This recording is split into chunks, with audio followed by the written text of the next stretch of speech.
he's got snooker on. Yeah, it's one of them days or whatever, and I don't feel like doing anything. I lack the motivation and the enthusiasm.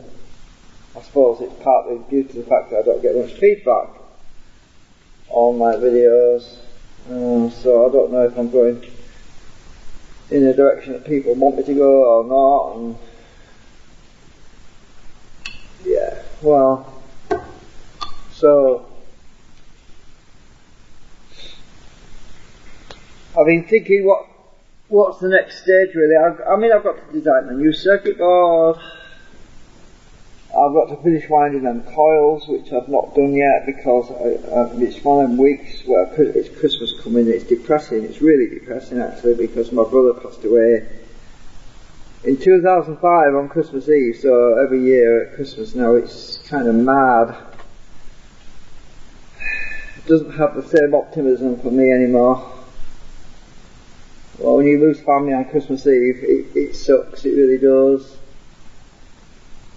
But I'm not blaming him, it's not his fault. But it's just one of those things in life, you know, it's like you get kicked in the balls or something, and you kind of come across that abyss once in a while, and it reminds you of everything, and it's difficult to avoid really. So, what have I got to do? What have I got to do with this board? I went and did a silly thing actually.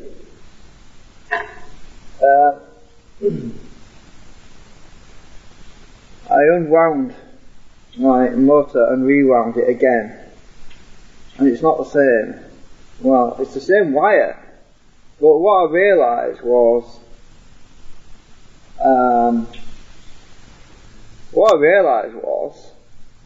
that this wire, some of the wire wasn't connected to the commutator.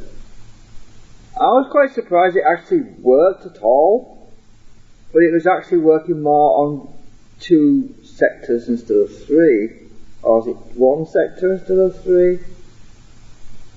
But anyway, it was consuming less current, and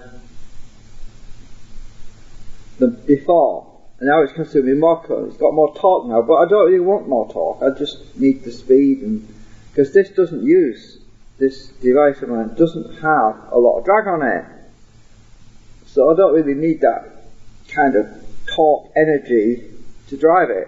I just need the RPM, if you know what I'm talking about. So anyway, I took all the wire off. I just basically spun it all off.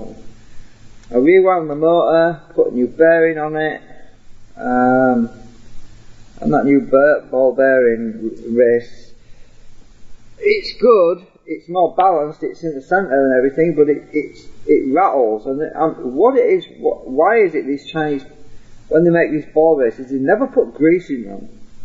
So I had, well, it's tiny, it's 8mm wide, the bearing. It's so tiny you can't even get the damn thing apart, and I don't want to take it back, so I'll probably never get it back together again. So I had to heat it up, the motor. I had to get the motor really hot, which is not difficult because it does get quite hot, about 60 Celsius. Then I had to try and push grease in, because the heat would melt the grease and get it into the bearing, because it was so friggin' noisy. It was just driving up the bloody wall. It was just squealing, you know, like a lot of ball bearings running in a race. You know, that's literally what it is. You could hear them, the high pitch squeal of these ball bearings racing around the metal track inside, and it was giving me an earache. It really was. It was just driving up the wall. I might have to get some grease in it, but it's the bearing that I put in it, I'm not happy with it. It's just noisy as hell. I have been considering direct driving this, and I'm working out a circuit. I was working out a circuit that will consist of basically a low pass and a high pass filter system, so that when it's running slow speed, the low pass filter will allow it to pulse at the right time, and as it gets to a higher speed, the low pass will no longer basically deliver the pulses, and the high pass will take effect. Which is not, it's simply audio, a high pass, low pass filter system, really. It's nothing complicated. Well, it's complicated if you don't know how to make one. But I've got a book on these things. Just give me a second minute.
Right, I've got a bunch of op-amp stuff in my book, but I want to do it passive. I don't want to be...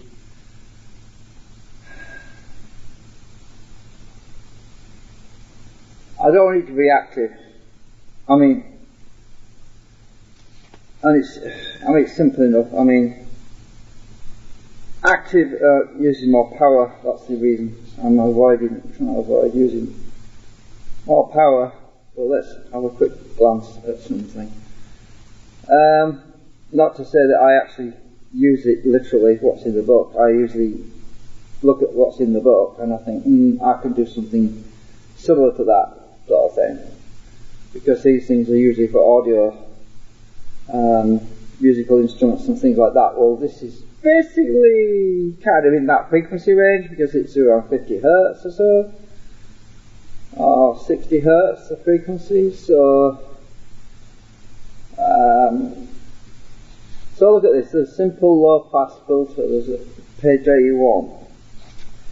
So let's look at 81. I've had these books for years. They're handy when you want to remember something. 81, a low pass filter. It's not that. That's a noise generator. We don't want noise.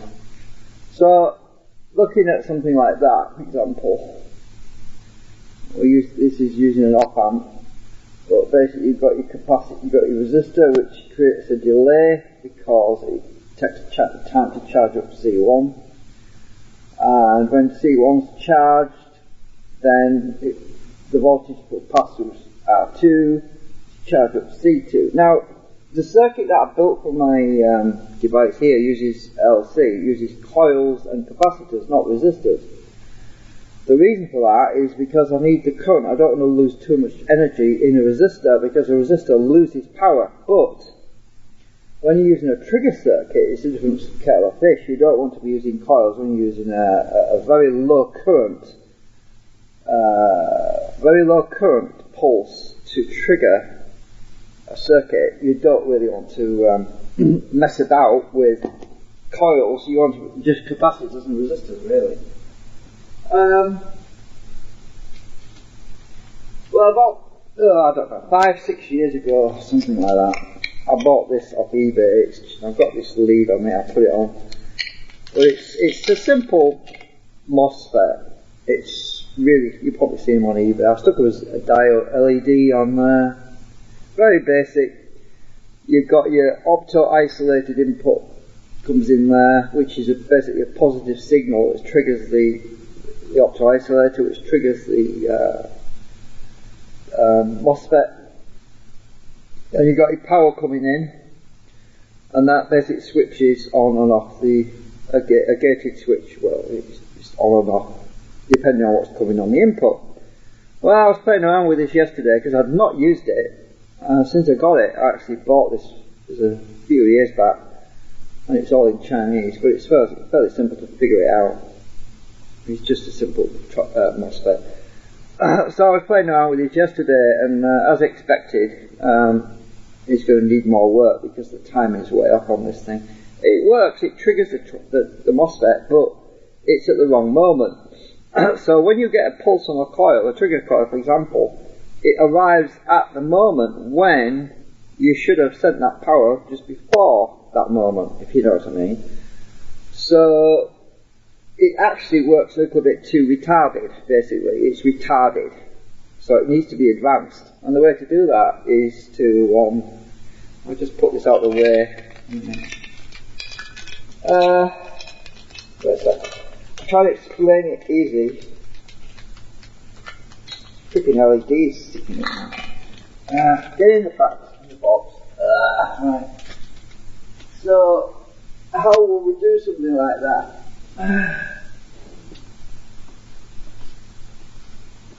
Well, maybe get this scrappy bit of. I need a bit of paper or something. Right on.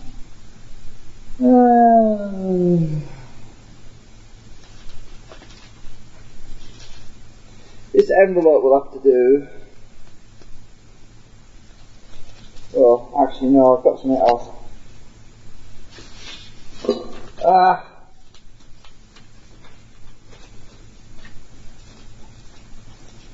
Eventually I'll find a piece of paper and write on. Stuff that's not got writing already on the back. Right, this will work. So, I'll be thinking about this, and I thought, well, I might as well just explain my ideas and thinking at the moment. So, let's say we've got our rotor, and it's moving down, just an arrow, moving down. So, we would have basically two coils.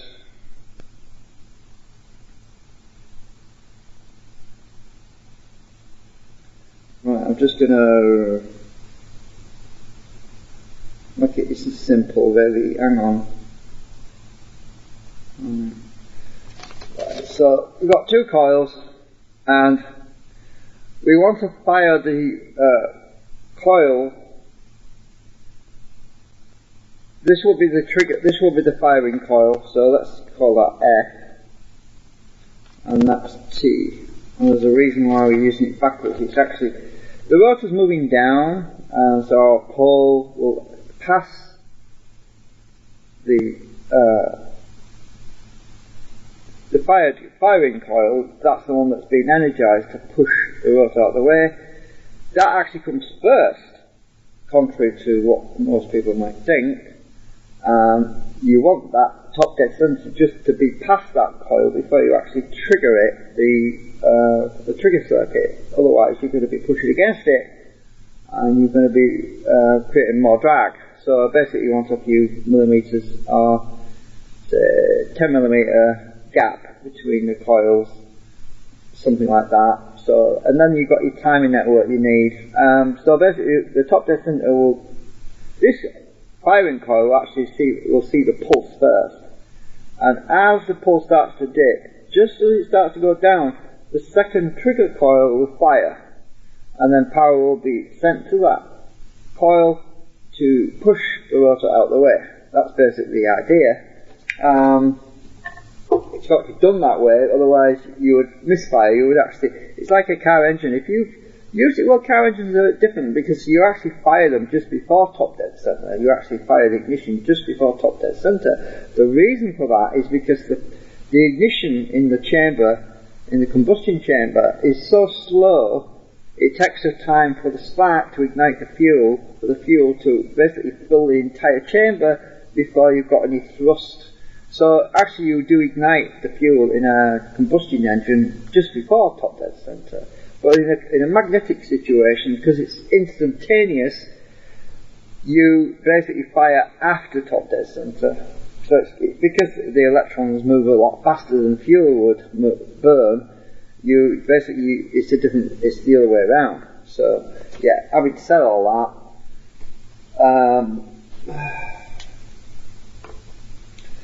so what are we looking at? We're looking at filters. So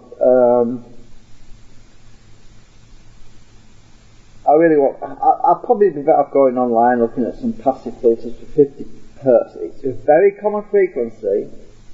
I wouldn't need to make many changes to the circuit because this does really run at around 50 Hertz or so, 60 Hertz. Probably 40 Hertz some of the time, 30 Hertz. But 50 Hertz noise cancellation circuit would be ideal with some modifications. So I'm not a maths person, so I can't be asked to start trying to figure out all the values, but I'm pretty sure that I can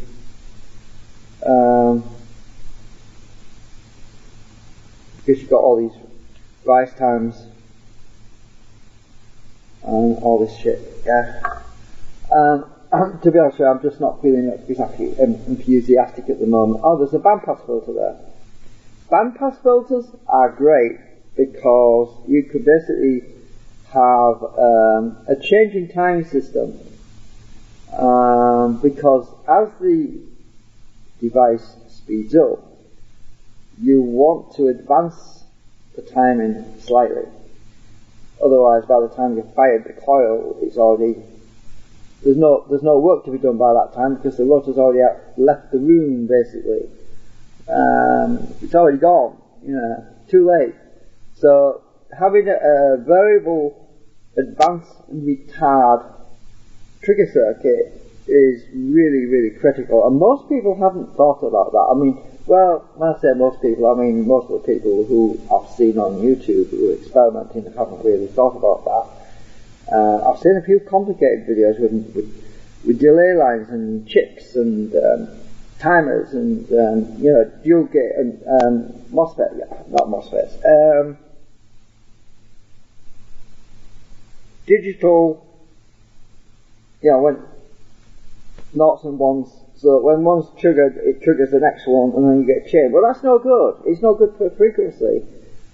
It's not really good for you have to have something that will adapt to the frequency, and the way to do it is to use a bandpass filter. That's the only way to do it, because it will automatically adapt to the different speed of the device. Whereas a digital system won't really do that very well because you're relying on the spacings between the chip outputs, which is say a few milliseconds or microseconds, and it's a fixed gap. So no matter what you trigger the first one on, you're going to have the same gap on the second stage and the third stage and the fourth stage. That gap will always be the same, so you're going to end up with mismatched timing. And so this is why an analog bandpass filter is probably the best way to do it, rather than relying on all these digital logic chips, because they tend to have a fixed, they're not one. For example, if you get two ones on your logic gate, to get 1 0 on your next gate, that's no good. It's no good. It's alright for digital stuff, but it's no good for this kind of thing. Anyway, there's not really a lot in here on the filter systems, but I've got a radio book somewhere. Where the hell is it? I don't know where that is. Let me just see if I can find that.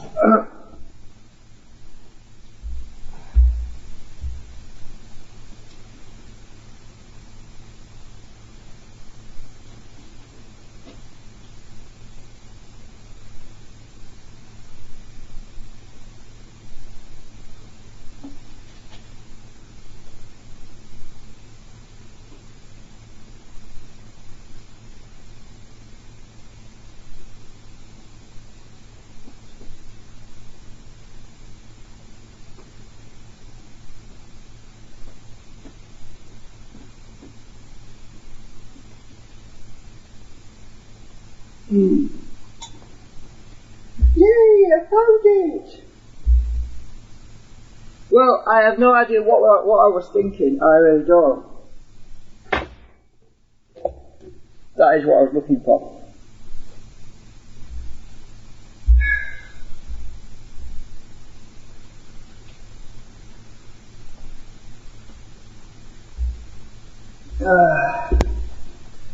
Right. When I was younger, before I started my repair business, I was working in audio, repairing hi-fi equipment. And one of the most common problems that people had with hi-fi equipment was noise. Unwanted noise from record players, noisy cassette tape decks with background hiss. So low-end hi-fi equipment often had an awful lot of unwanted noise. You can make walkie-talkies as well. So I actually built one of those with transmitters once. So I've got all my charts in here. Ooh, that's stuck together. Oh, it's come out. That's supposed to be in there. I better stick that back in immediately before I lose it. That was supposed to be stuck in there. Let's see if we can get it back to where it was. Don't you hate it when your old books start falling apart?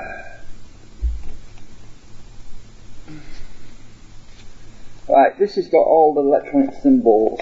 I'm just going to go over this because I've had this. It used to be on the wall. This is something that's extremely useful for finding out what components are, the symbols. It's got valves in it, which you don't see around much now. Symbols. Alright. Anyway, I'll put that away. Just a little bit of memorabilia. It's hard to find this stuff now, it really is, because you go on the internet and it's all scattered all over the place. You don't really find it all in one place. I suppose we should photocopy this, but you might be able to find it actually. It's called Chart of Radio, Electronic, Semiconductor and Logic Symbols. Very useful book, chart, that is. Extremely useful to have. Security devices, also extremely useful. Oh, something I was working on now. Security devices, built your own alarm system, whatever, you know. Right, antennas, very interesting. I've probably showed this all before. Anyway, let's put that aside, because I just want to focus on the filters, because this is what we really want to know. This is the main important thing. Let me just get these books out of the way, because they'll end up with cigarette burns in them or something.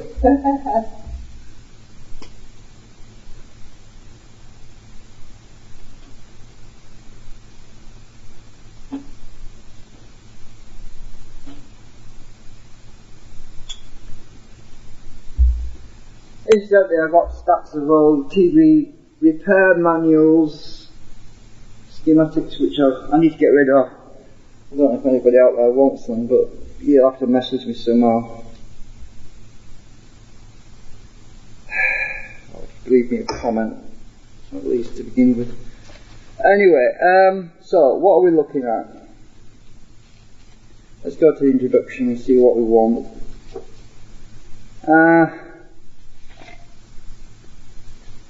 We want something like a 50 hertz, because it'll be in there. This has got everything in it. Most of it's passive as well, which is perfect for what I want. And phase change stuff. Sorry about the camera, it's not in a great position. Actually, let me just stick the camera around here. So you're looking over my shoulder a little bit. Don't think you can see that too well. I don't know if it's going to be visible. I can't even tell. It shouldn't be too bad.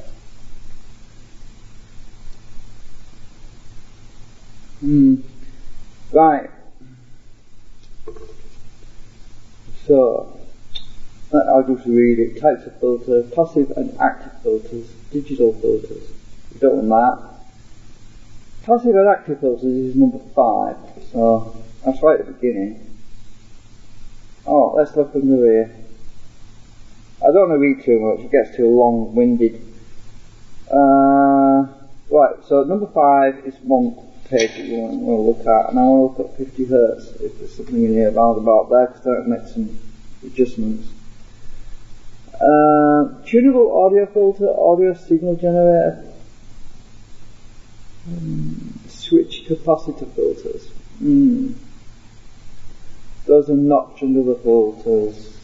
I think this camera's going to fall off the thing in a minute. I heard it creak.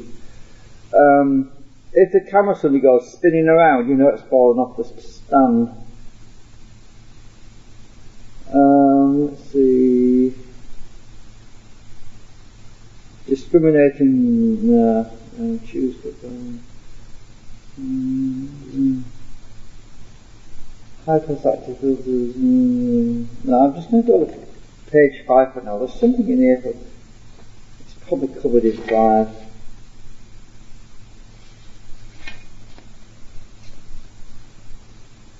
Some nice waveforms.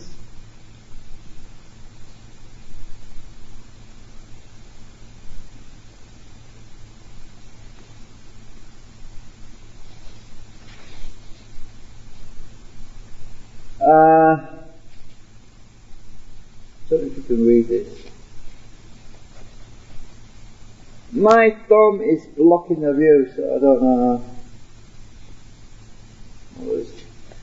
You can just pause it. Passive and active filters. The most elementary types of filter are constructed from resistors, capacitors, and sometimes inductors. These are known as passive filters since they merely dissipate part of the power of the incoming signal and pass the remainder. The advent of cheap, easily used operational amplifiers has given scope for the design of filters which draw additional power from an external source and can actively work on the incoming signal.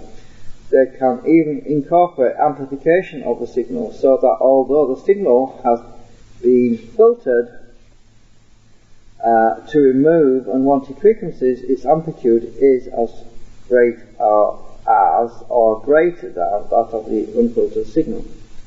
Such filters are called active filters, as we shall explain in chapter 4. Blah blah blah blah blah. Yeah, including the fact that they do not need inductors. Well, we don't need an inductor for the trigger circuit.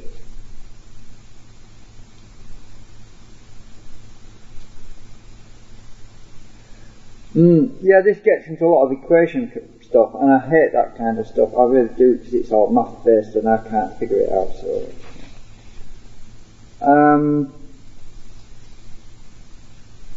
it just confuses the hell out of me. Sometimes I can't remember where I put the sugar in the cupboard, so I can't remember math. I don't use sugar mostly, actually. I use sweeteners, but yeah. So there's an AC signal. Now this is what we're using actually. We're using an AC signal on this thing. So you've got your resistor, and then you've got your capacitor. And based on the reactance time of the capacitor and the resistor network, will determine whether or not you actually see anything on the output. Because if the frequency is too fast,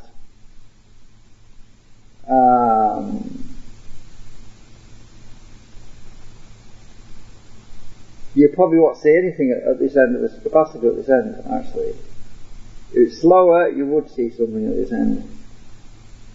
That's where it's the way the capacitor would block certain high frequencies. But a resistor tends to react slower, so it passes lower frequencies. So capacitors pass higher frequencies, will pass higher frequencies, and a resistor will pass lower frequencies if it's blocked by a capacitor, and because it would give the capacitor a chance to charge so you'll see lower frequencies more easily. Anyway, I'm waffling too much. I really want to skip through this bit, because it must be like 20 years since I went through this properly.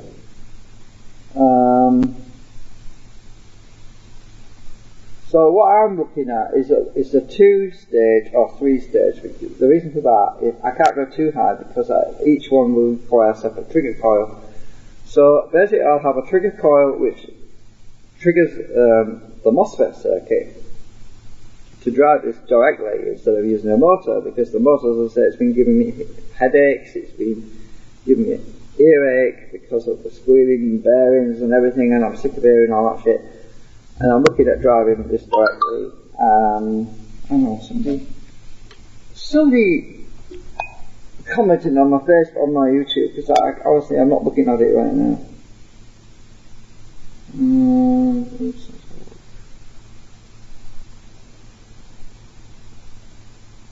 No, nobody there. Nobody at home.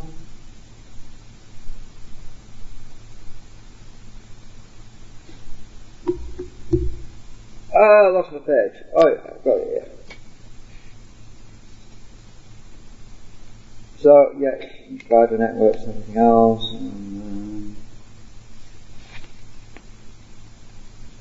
I mean, I'm getting old. I'm getting a bit senile because I'm forgetting things. I think when you get past 60, I think you start to go downhill rapidly. Yeah. So I need to get this project completed before I lose my mind completely. I really do. It's not easy when you haven't got much money to do it with either. And I don't get any funding on YouTube. YouTube doesn't fund me whatsoever. I don't get a penny. They keep sending me adverts saying, "Oh, learn your marketing skills, blah blah blah, whatever." Why should I bother? I don't get paid.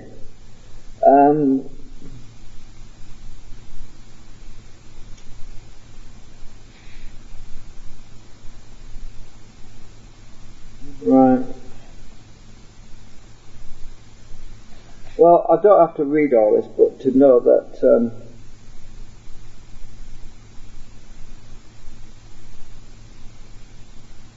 this circuit here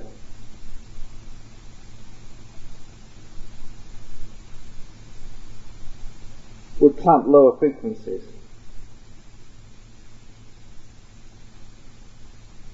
So higher frequencies will get through. Yeah, that's right, it says it here, it's a high pass filter. Right, so I didn't even read that, but that's a high pass filter. So you got your capacitor and you got resistor to ground. So you get your high frequency coming out, but the lower frequencies will be blocked. And based on the values, you could tune what frequencies will be allowed through. So basically what I'm looking at is two of these circuits on top of each other, and each one at a different frequency. Overlapping, mind you. They'd have to overlap because otherwise you'd end up with a gap where it got to a certain frequency and you had a cut-off, which meant no more signal. The device would start to slow down, then it would get back into the range of this circuit again, and it would start to pick up speed again. Then it would get in a gap, it would fall back down. So you'd end up with an oscillating effect where the motor, the generator, would be speeding up, slowing down, speeding up, slowing down, and it wouldn't achieve the filter for the next stage. So it's important they have an overlap, so that as one filter network is actually just starting to fade away, the other one starts to kick in. So you end up with an advanced timing on the next filter circuit. So we'd have a chain of filters. We could have a chain of filters, say 1, 2, 3, 4, 5, as many as you want. But they'd all basically be driving the same MOSFET, right? You get that? So you'd have the output basically going to the MOSFET. That board I just showed you earlier, the circuit board with the little battery tab hanging out of it, the battery clip thing on it, that would work perfectly on something like this. So you'd have one, each one would have to have a roll-off frequency. So how would I tune that? How would I actually tune that? Well, it's simple. You use a frequency generator, You simply hook up your frequency generator to your breadboard circuits, you turn the frequency up, you put your scope lead on it, and then you tune it so that each one is at the frequencies that you want. Then you hook your generator up to it, and you're happy. You've got the driver that you need. So you don't have to use a generator to actually build the circuit. You can use a simple signal generator, because that's all it is anyway. It's audio frequencies. I mean, a generator produces waveforms just like audio frequencies. It's perfect sine waves. So I mean, you don't need to fart about trying to get your filters right for your generator project by speeding it up and slowing it down and fighting about with all the other problems you might have with it. You simply build your audio, you turn your frequency up, you turn it down, and it's faster as well. You don't have to wait for this thing to speed up and slow down. You can instantly just turn the knob and you can find the right frequency for your capacitors and your resistors, and you can tune it so your waveforms are equal on each filter network. Because you want to have a gain adjustment on the end of all that. You want to have a gain that you don't have to keep turning the gain up and down for each filter section. You want them all to be matched so that you've got the same gain on each one. You get the idea. So I've got a nice close look at that. Obviously the values aren't printed there because it's all a question of the frequencies you want. And there's a second order low pass filter. There's no values because you have to decide what frequencies and values you want. So I'm showing all this because at some point I won't be around anymore, and there might be somebody out there who can't find this stuff on the internet, and you never know, it might come in handy. But this book is out of print, I think. Actually, there's an ISBN number, ISBN space 0-85934-244-1. So, there's a barcode underneath as well. I don't think you can read barcodes on here. No. Probably won't work.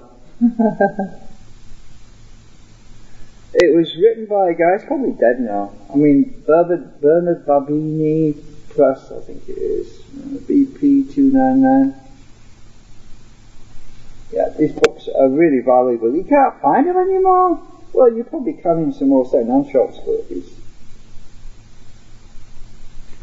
Yeah, you can't beat a good book that's got all this stuff in it, because it's a nightmare trying to find it on the internet. It's scrolling through loads and loads of pages. And most of the information that was uploaded years ago by people for historical reference is either being put behind locked doors where you've got to create an account just to access it. And it's not like it used to be. They used to say, oh, the internet's going to be free, it's going to be great, everyone can have access to information, everybody can easily look up anything. But no, it's not the case. You've got to create a user account, you've got to pay somebody somewhere. It's ridiculous. What's happened to the age of free information and knowledge and education and all that? I mean, educational purposes is just that. People have got a right to get educated. If you're self-educated, whatever. Yeah, most of this is for basic, simple circuits like turning on lights and things like that. But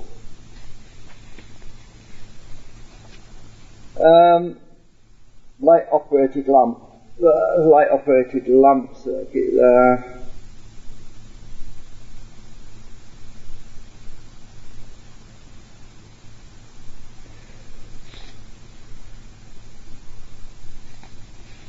You can get a single chip now.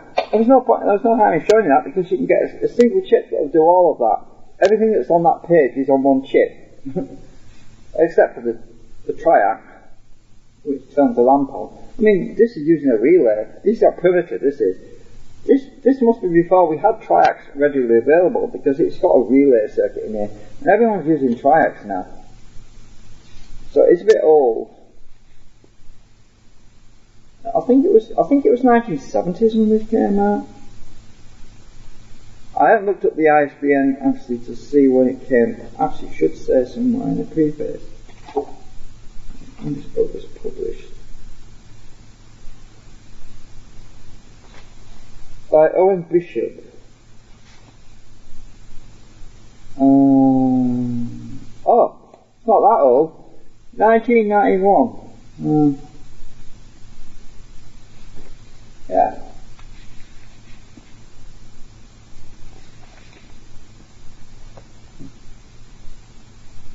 Low pass active filters. Right. This is this is probably going to cover the 50 Hz noise.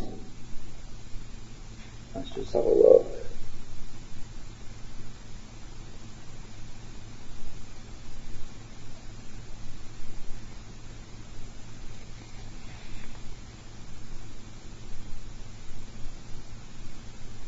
This is an LC circuit using coils and capacitors.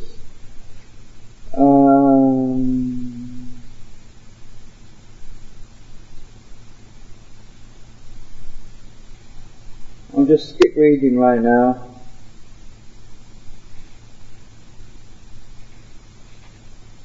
It doesn't mention, I don't think it mentions the 50 Hz. It used to be a common problem with old equipment.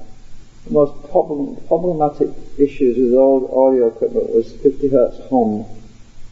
Mostly because the capacitors and the electrolytics had gone bad in equipment and people didn't know how to fix it sometimes. They didn't understand very well, so they built a filter circuit instead of replacing the capacitors. Or sometimes it wouldn't be that, it would just be that you'd have a ground loop somewhere causing a hum.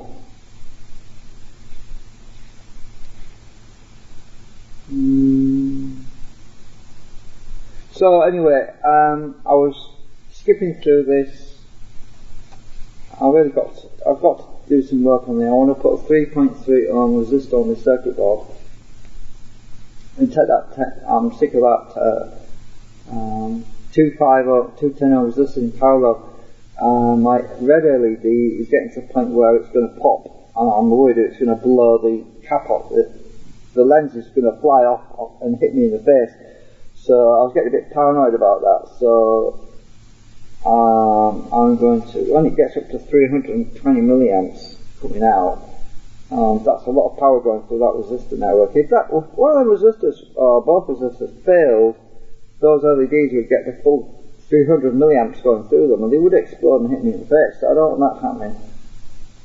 So I got to basically take the resistors out and put the ceramic one in. Let me see, I've got some ceramic ones in here somewhere. All this stuff on the floor the other day, I knocked the box over. Whereas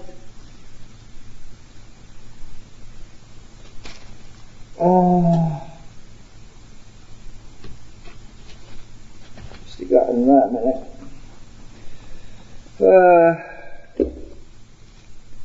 Everything got messed up because everything went on the floor.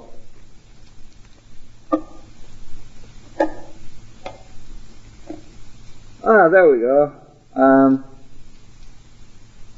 Oh look, timing. Opto-isolated timing thing. I'm not going to use those. They're less reliable. I mean, it's better to use an inductance trigger. Just when you know exactly when the coil is overhead. 4.7 ohm ceramic. Radius far now. Actually, this is probably the 3.3. I'm going to go with a 3.3. Oh, that's a 1 ohm. Where's the 3.3s gone? Hang on a minute. I've got some 3.3s in here somewhere. Let's have a look. There we are. 3.3.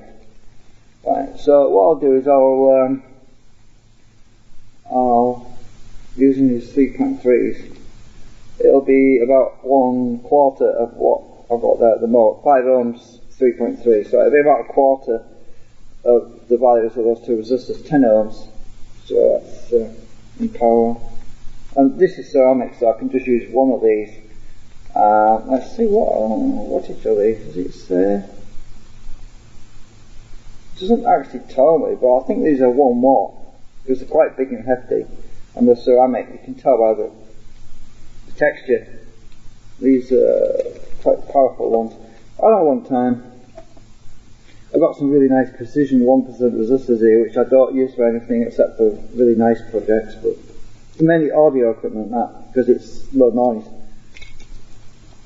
Yeah, I knocked this over the other day, and it was, I don't know why I bought them mod filters, I have no idea, them big blue things. I've got a bunch of them. It's from my,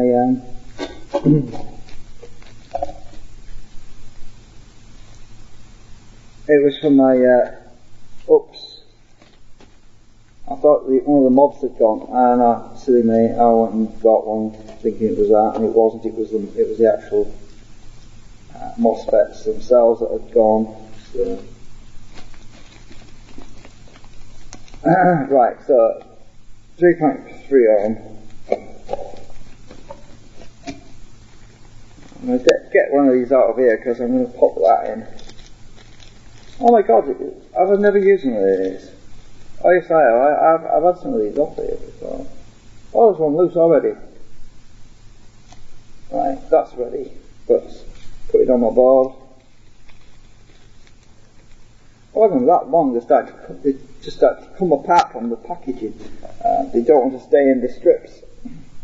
Right, so what else do we need for this to upgrade my board?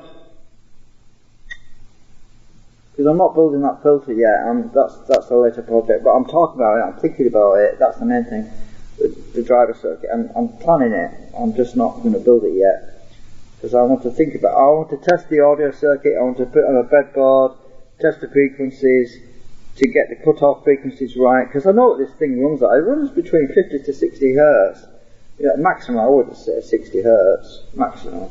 So I need a filter that will work between, say, 30, I would say 30, up to, with a crossover frequency of about 45, 50 hertz.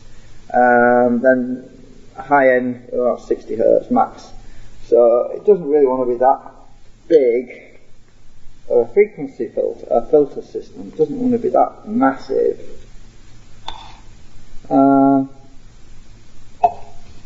Right, I've gone and blocked myself in now, I can't get past the camera. Let's have to move the camera over here again. Sorry.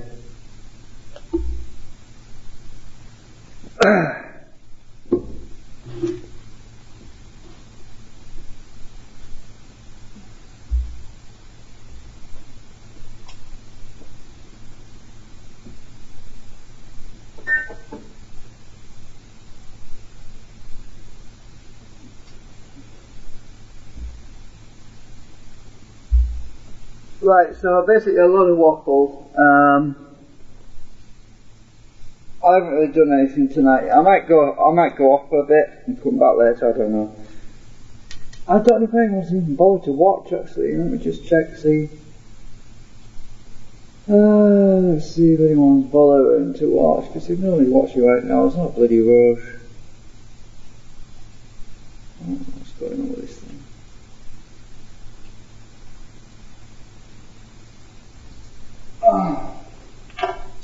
Anyone paying attention?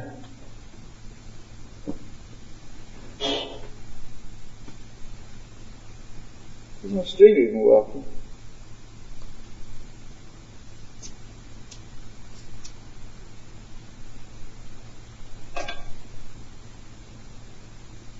YouTube is pestering me to death with all these important, all creators are obliged to take action to comply with the children's online privacy protection bullshit and all this.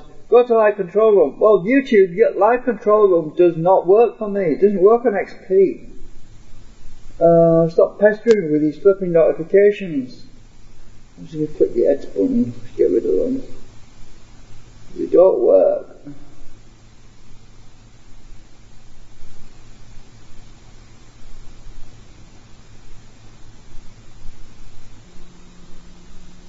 I finally got some disposal brake. I think I mentioned that previous video.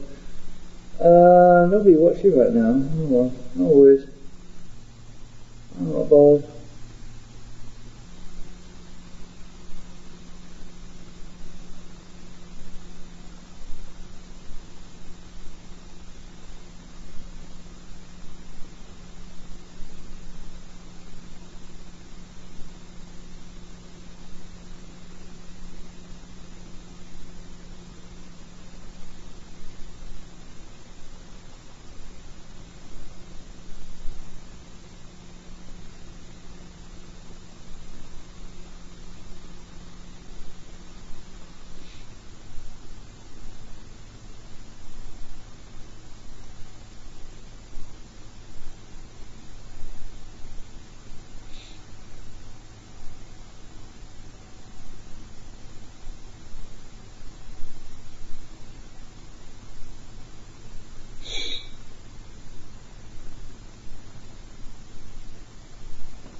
I'm just looking for. I'm just going to post a link to my friends to see, because they obviously don't know I'm live. So.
Right, so if you've just joined us,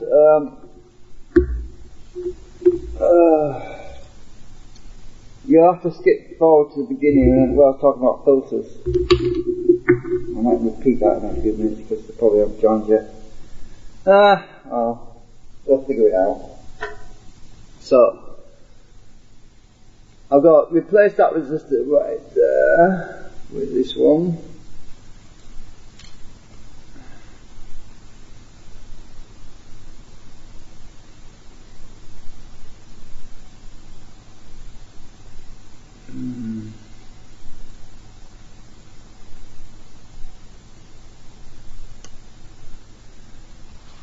I'll take this board off.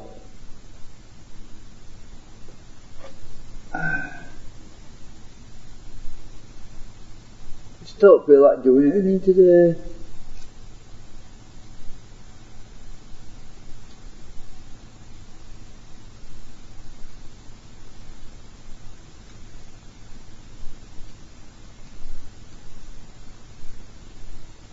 I'm going to stay down there.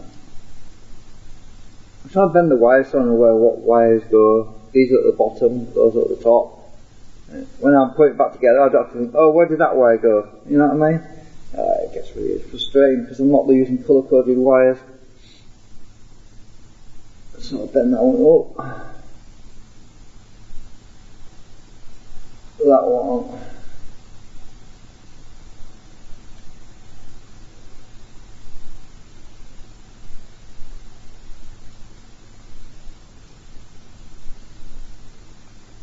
I hate it when those wires snap off. It happens occasionally.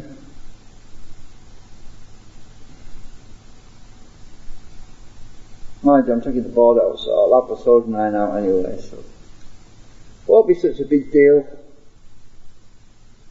But I've got these wires wrapped around here now. It's going to be tricky getting this board out of here. Actually, I can get it out. No. Oh shit, hang on a minute. Oh yes, I can. I think I can, yeah.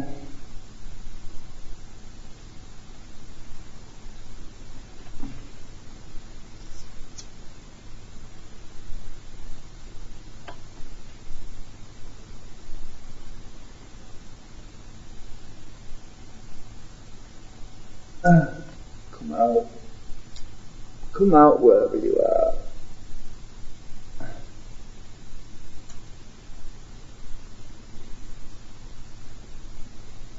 That's the bottom one.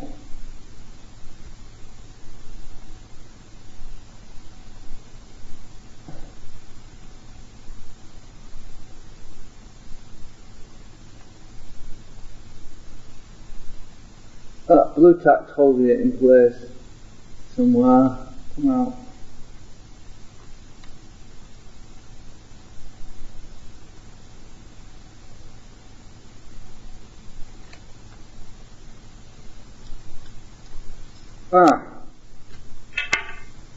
Finally got it out. It's getting nice. We get a junction in there.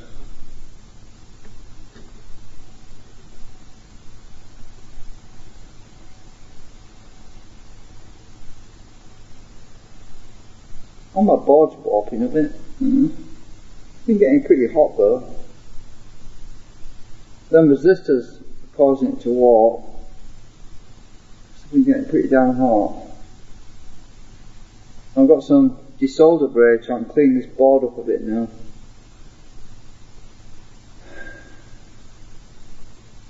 My switch works great, by the way.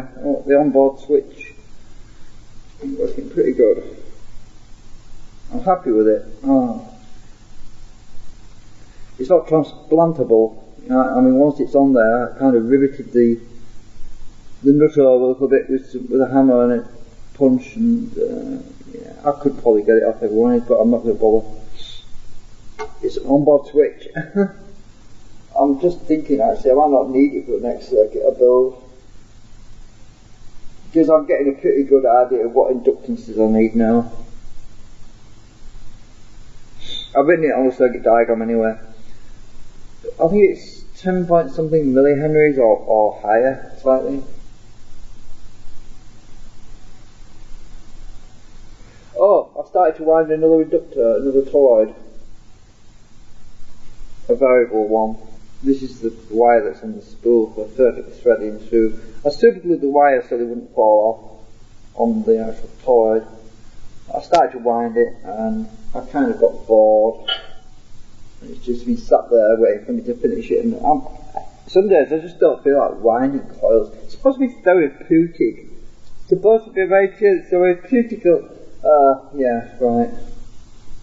Sometimes if you just don't feel like doing something, you just, period, you don't feel like doing something.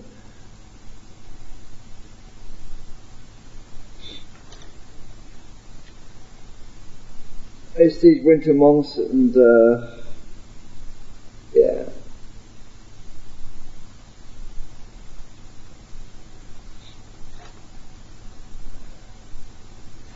So I should get my soldering iron out.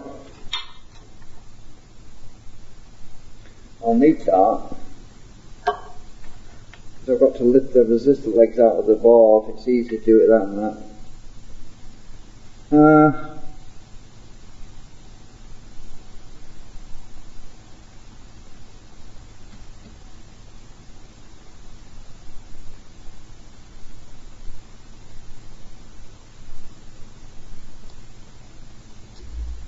Right.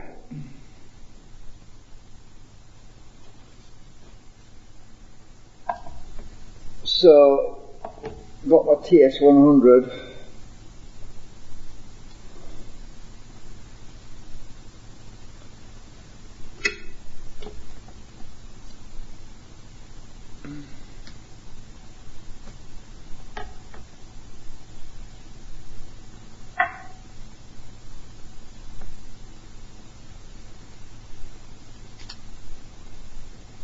Soldering iron.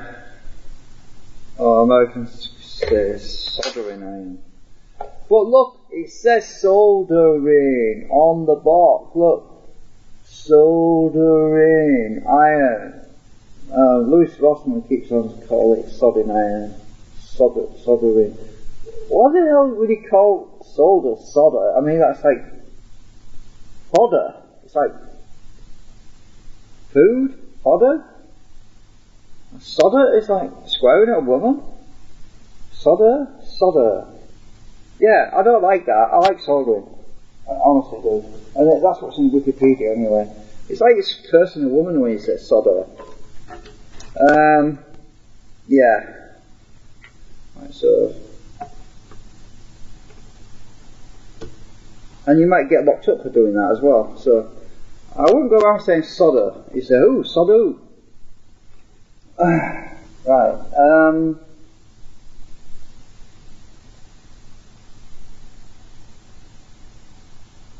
works. Right. So I think I need 260, I think. I don't really need, actually I've got to 270. Yeah, 270 Celsius, because this board has a lot of copper on it. It sucks to heat up quite badly. And when I made the board, I had a lot of ground clearing on it.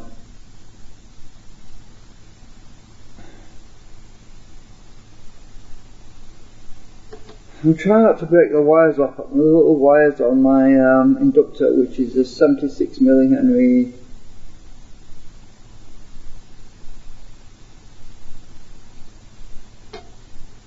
variable toroid. It's actually closer to a oh, my hand's hot. It's actually a bit closer to what you call a variac or something like that. Anyway,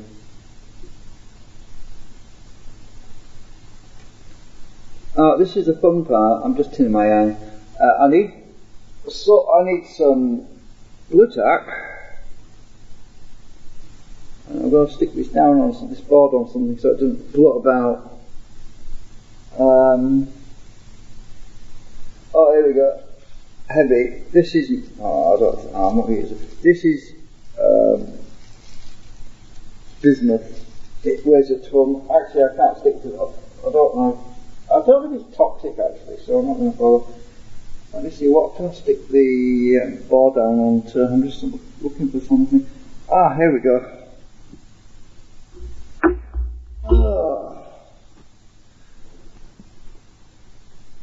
I'll stick it on here. And it won't float about so much. I'm going to take the resistor off the back first. I'm also going to replace one of these capacitors. I'm going to put a bigger one in because now I'm putting more power through here. These capacitors probably need to be up in value a bit. Let's see what I've got in there. I've got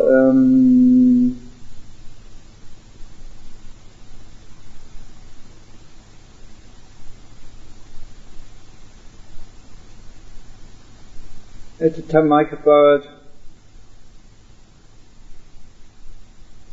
Oh, I updated my schematics recently because I keep changing values, but yeah, that's still the 10 microfarad in there. That's a 10 microfarad as well. I'll probably need to put 22s in there to give me more power now for my, so I might have to change these to, actually all three of these. There's more power going to the, actually maybe not all three, maybe just, what's that one? Is that a 4.7? That's a 4.7. Maybe I should just put another 10 in there. What's this one I've got lying about for ages? That's a 10 as well. Yeah, I might take the 4.7 out and stick the 10 in there where the 4.7 is. So I've got to upgrade this board to carry a bit more current, you see. Oh, my solar gun's probably gone back, turned itself back off again. Right, so I'll stick that in the blue tag, like that. Ooh. Right. It was just turning itself off, it's coming warmly back up again now. So, I need some water on my sponge. Oh, I keep watering the syringe, which is so easy. I don't spill water everywhere.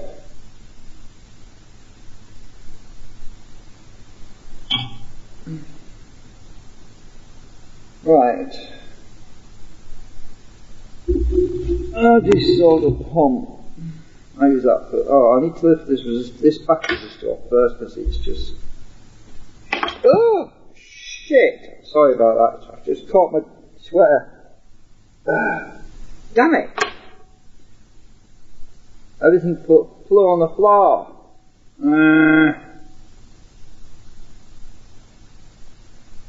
Bent the legs on that capacitor as well. Oh shucks.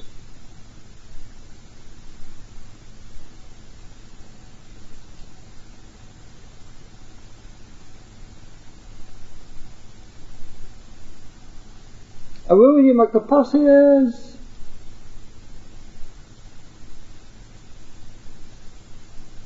I'm getting mad up.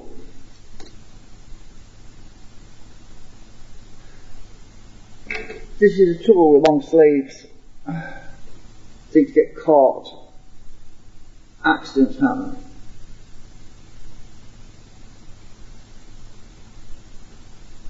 Just don't go to sleep on this soldering iron.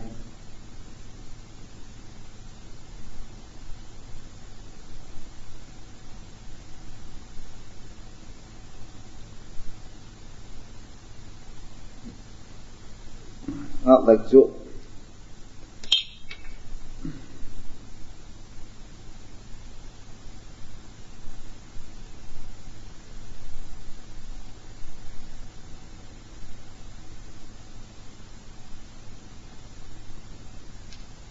One resistor removed.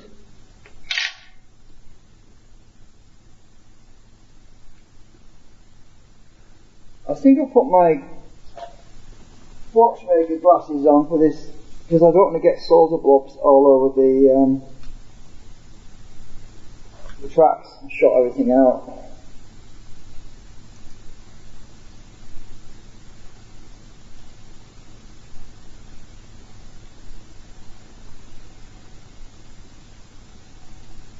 Now, this is ridiculous. I need some proper glasses for doing this work, and these glasses, I'm gonna burn myself more soldering iron. I'll use them when I'm just inspecting, I think.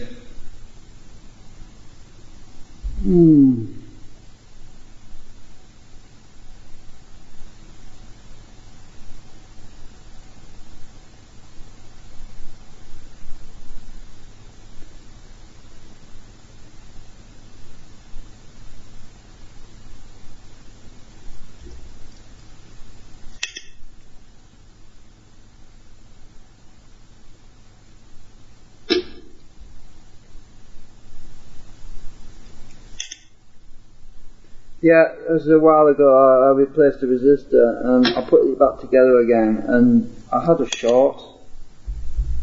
My triac wasn't working, and it took me ages to figure out what the hell was causing the short, because it wasn't in the area that I just worked on. It was in a completely different area. I thought, what the hell? How the hell did that get like that? Because I never even touched it. Because it was working last time. I've no idea how. It's just one of those great life mysteries. It's like maybe I'm in a parallel universe and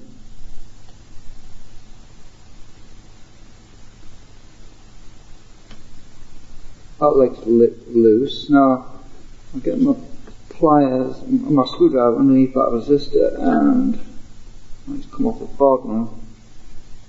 Stay on.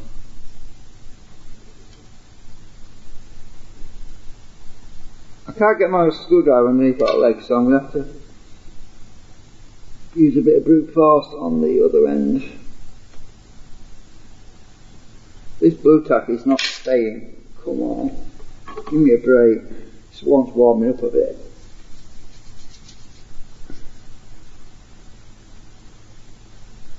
Come on, I want you nice and warm and sticky.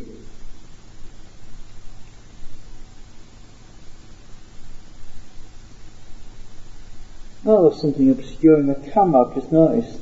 That's better. Right.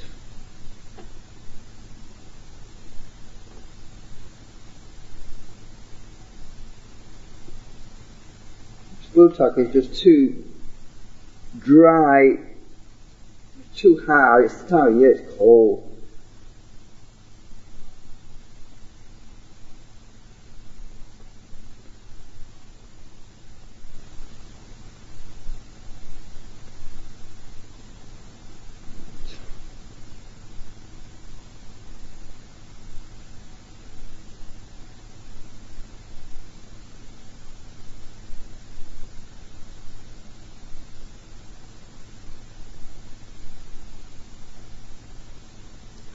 Come out, resistor, there you go. Got you. Now, but solder debris time. I've never used this yet. I need to clean up those. I need more temperature actually. That's up to 300. 300 centigrade. I'll clean up these tracks. I'm probably using the wrong tip for this job.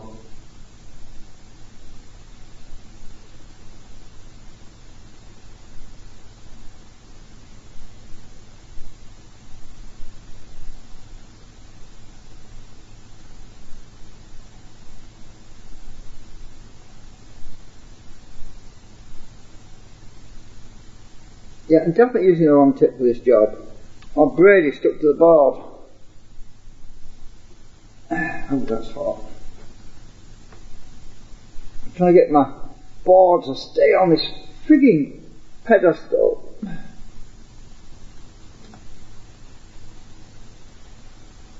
See, by having it on a pedestal, I put my finger on there, hold everything in place until the damn blue tack gives way.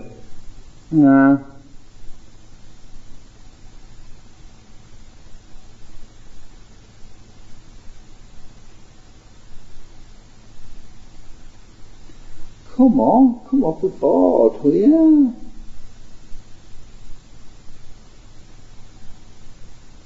I need more temperature. 340.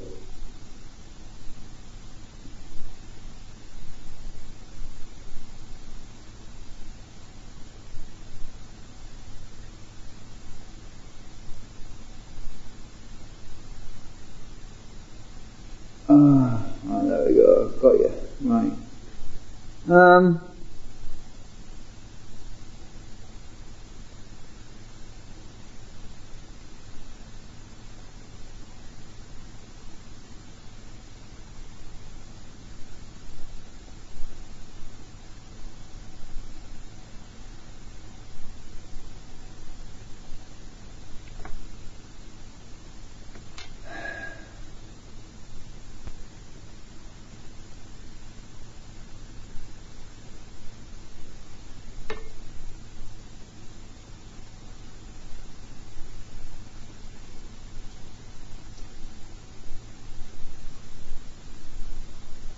This blue tack, it's not behaving itself. Too cold. I'm not going to stick my hand in it, that would not be a good idea.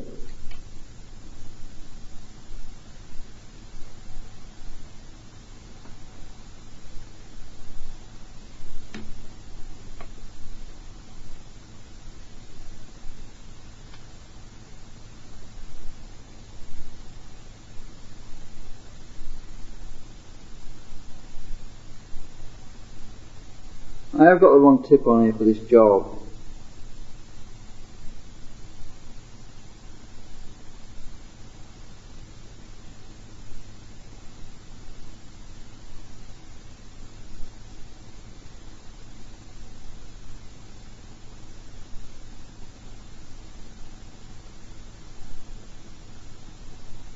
Right, I've cleared that hole.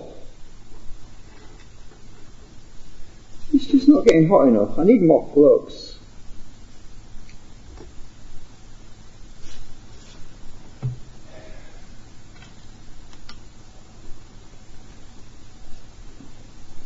This flux is absolute crud. Don't buy this on eBay. It's hashtag 951. It's a pile of junk.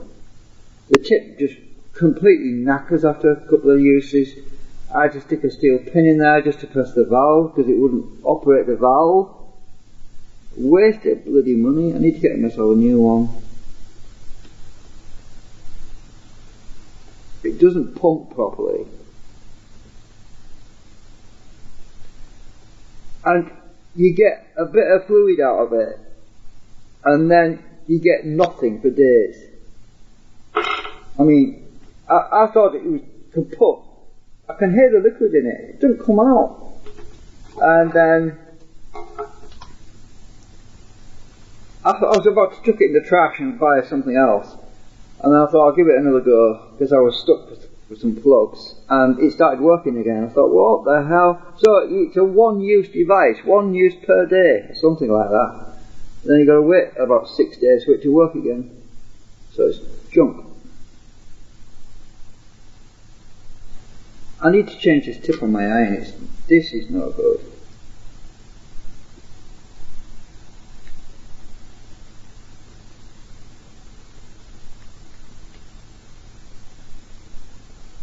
Right, unplug it. Tweezers, because this is red hot.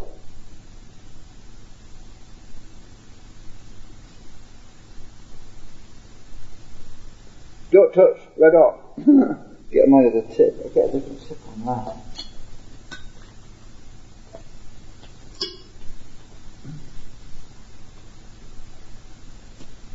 Right, we'll use this chisel dip. Yeah, this should be better for the desoldering.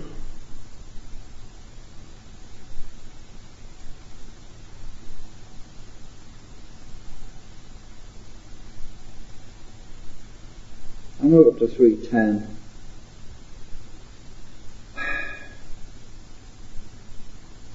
At least I cleared that hole. But I want to clean up a bit around here while I'm at it, because there's some other bits of blobs of solder which that was resoldering as well. It looks like a dry joint now. Come on, it's warming, it's still warming up.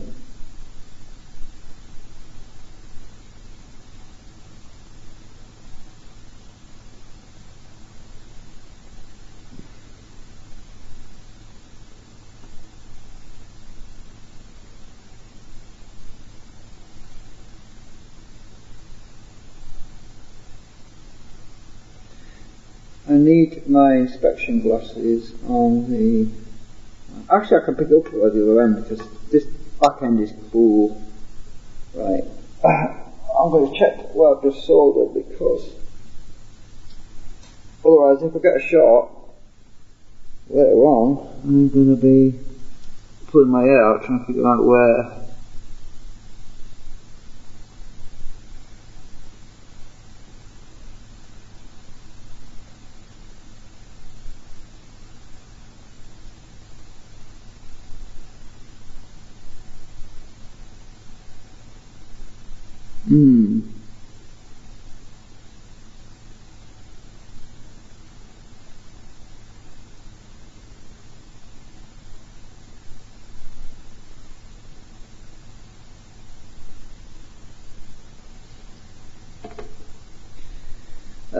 Right, I think I'll get that new resistor in.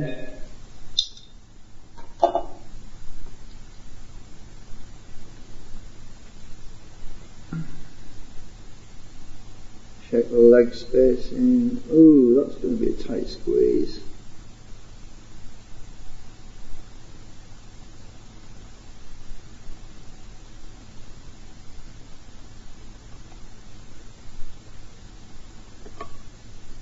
I spent all that time trying to anchor it to blue tack, now I want to take it off again.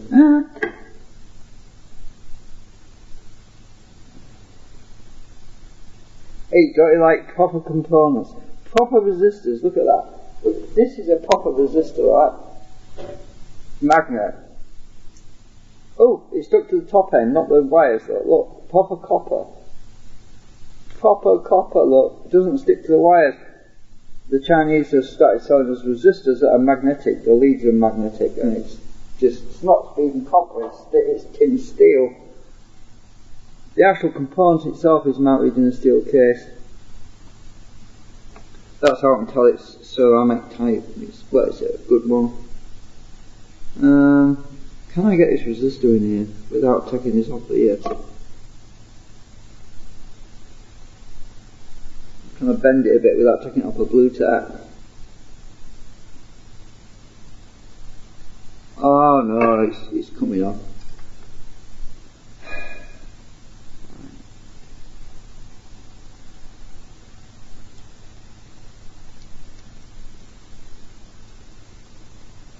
Well, that fits perfect. 3.3 ohms. I also need to take that 4.7 microfarad out. Make small changes, not great big leaps and bounds, make small changes, otherwise if I change it too much I'll be scratching my head what I've done wrong, what component is not very good. Oh, actually I do need to put, I had a bigger value on the gate of my triac on the capacitor, which I showed in the previous diagram.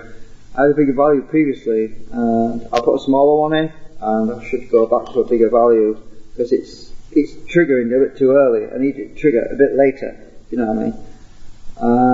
So I'm going to swap that out as well. So I'm going to, this capacitor coming out, this yellow capacitor is coming out, and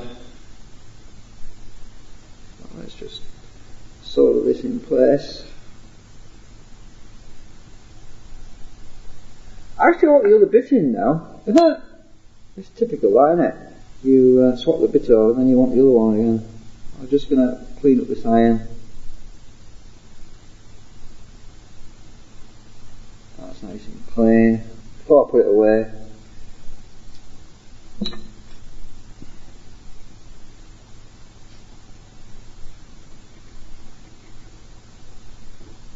Put this one back in again.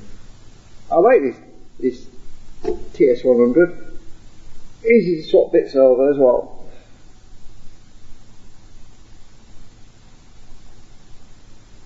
Uh, 300 should do it.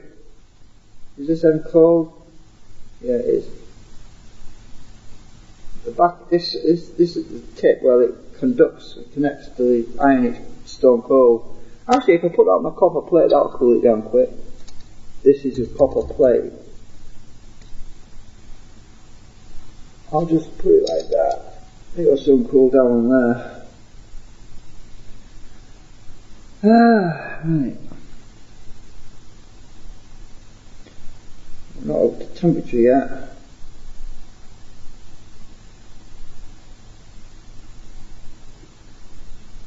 That's good enough.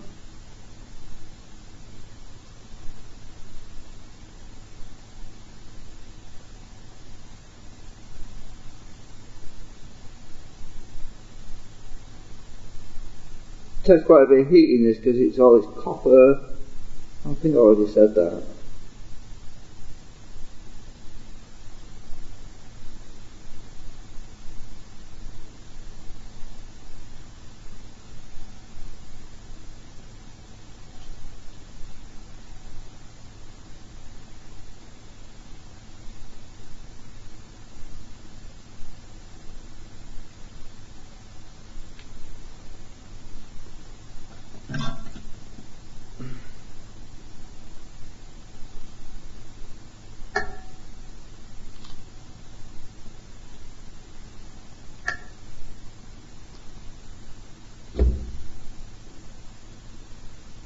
Actually, I'll keep down resistor legs.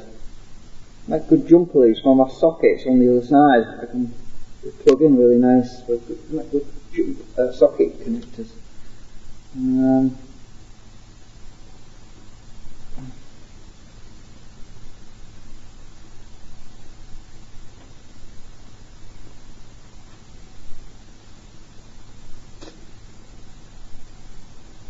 I'll just leave them there for now.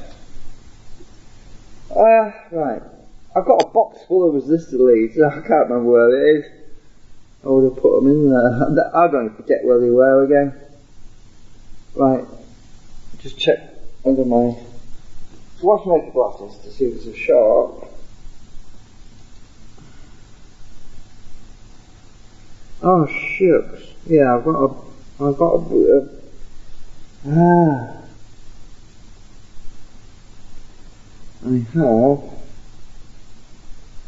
have a little blob of solder there, solder bridge.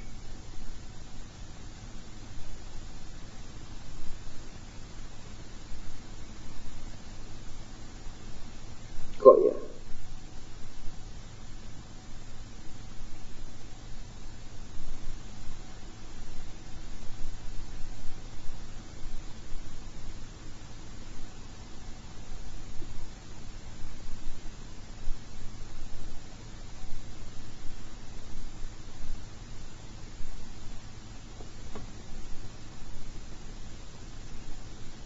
Right, I'm going to take them capacitors out. I'm going to change that yellow one.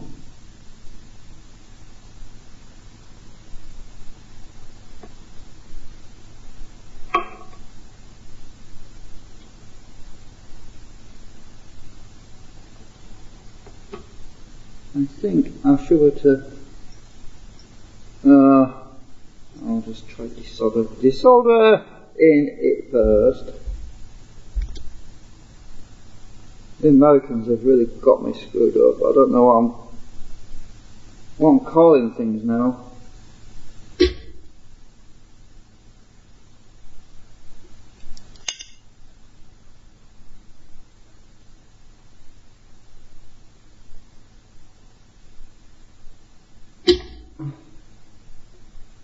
I'm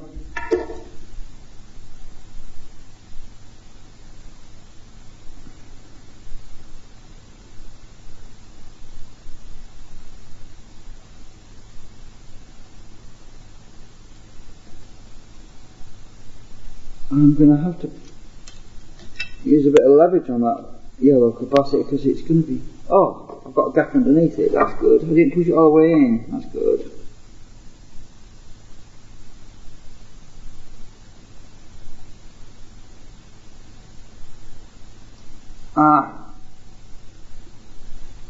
Now I've started to wonder if I need the chisel tip again. No, I'm going to try and make do. Tired of swapping over. This is coming off the blue tack. I'm not having a lot of joy, am I?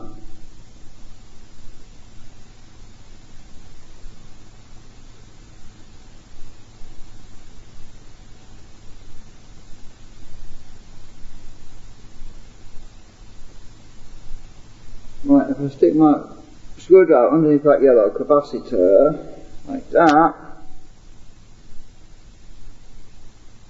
first,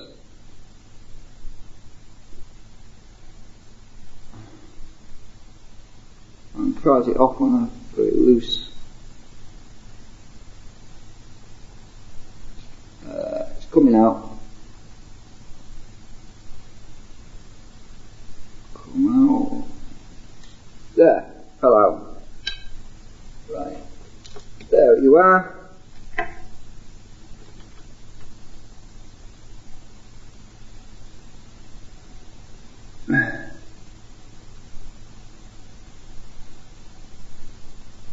Throwing the legs up because you never know when you're going to need it again. And deliberately left it look a bit high on the bar because I didn't want it to. I didn't want it to be thrown away in the trash because the legs are too short for something else. Some balls are thick as it. This is pretty thin ball, so I needed to leave the legs a bit longer so I could still use it on something else.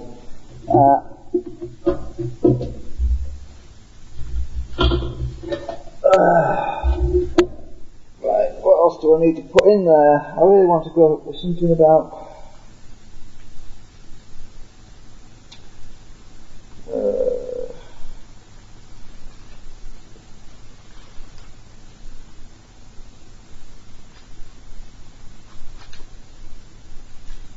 I hate it when people got squeaky taps. I can hear somebody taps squeezing away next door. It's driving me up the wall.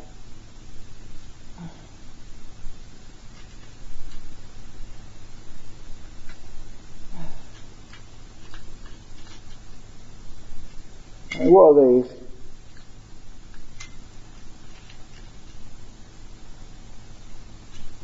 Oh, shut up, for God's sake. You can't hear it. I can't hear it. It's somebody's got the tap on, a water tap turned on, and it's not on properly, and it's squeezing. It's really annoying me. Right, what is this for?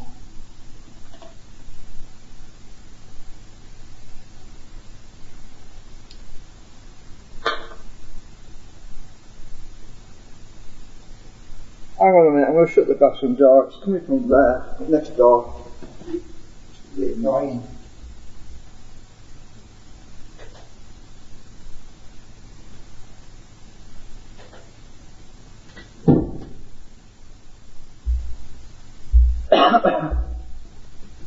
That's better.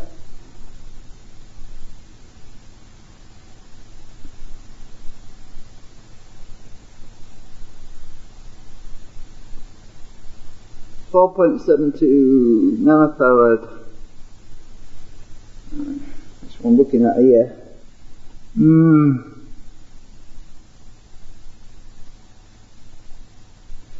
Yeah. That's high voltage. I don't really want something that big, but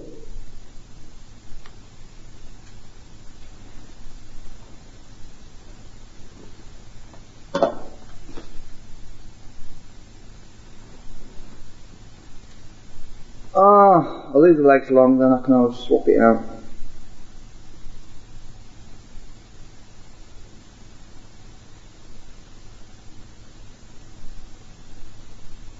know that if you're working with RF radio frequencies, you've got to keep the legs as short as possible, especially with it. VHS and UHF. In the gigahertz band, you can't even use legs, period. They've got to be, everything's got to be basically disc-to-disc soldered connections, really thick, chunky. Otherwise you get problems with the inductance of the leads themselves. But we're not dealing with high frequencies, so I don't have to worry about that. But I've had this soldered in somewhat before, so I need to drop some of these legs down because they've got a lot of crud on them.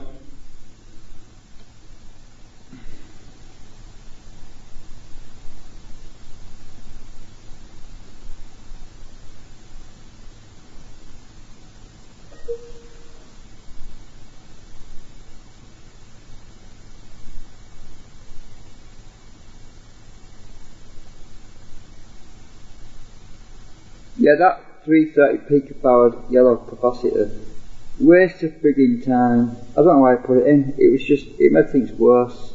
It was working, but the trimmer kept jumping either way, like flip-flopping on me when I was adjusting it.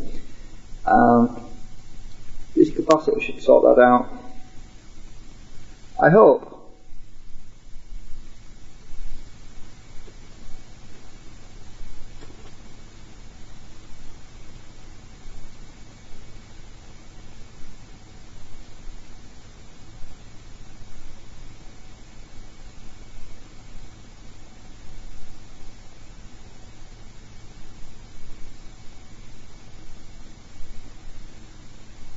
Next time I make the next circuit board, I am not going to have ground plane everywhere around with all these. I hate it. When it's too, you get bridges all the time. Bloody bridges, solar bridges. Bloody pain in the neck.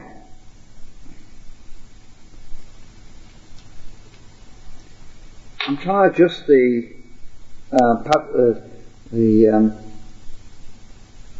circuit board design software to leave bigger gaps between the tracks and the actual plane, the copper fill area, and I can't seem to figure out how to make the gaps bigger. There's two or three presets, but when I change it to naught, it does the maximum, but I can't, if I do minus 0.1 or minus 2 or minus 3, it doesn't work. So if you go to 1, 2, 3, it gets closer. But you can't make the gaps between the tracks, the actual tracks and the copper fill area. You can't make it any bigger than 0.5 or a millimetre or something, and it's ridiculously small. Or is it 1 millimetre? No, it's 0.5 I think. Maybe 0.6. I've got to check my solder bridges again, because that's inherent in this frigging board.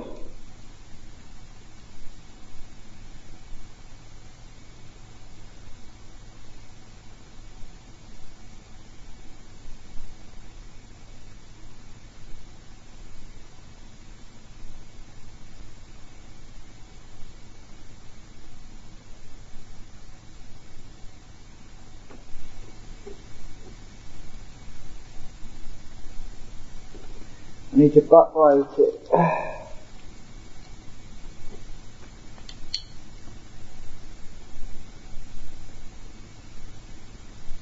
Where is it? Oh my god, that looks terrible. Backlighting. Ugh. I need to clean that up.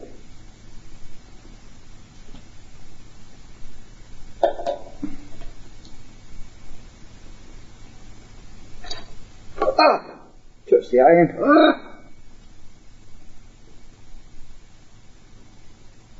I was fast, I didn't burn myself, I was too quick for it. I touched it and I realised, could have burnt myself then. What? No isopropyl alcohol? I must have used it all out and turn this apart. Fiddling around with it.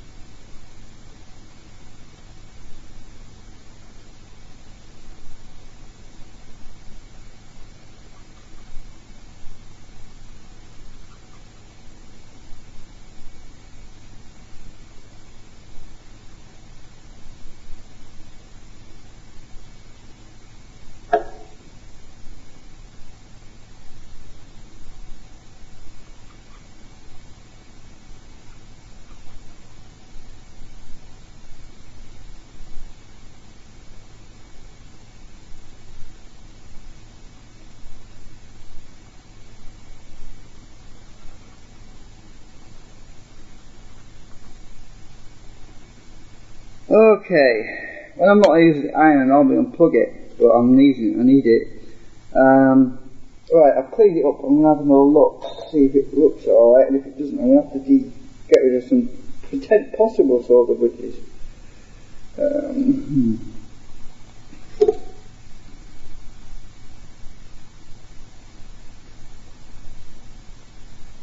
I think I've got it. I'm just going to check with my little pointy thingy.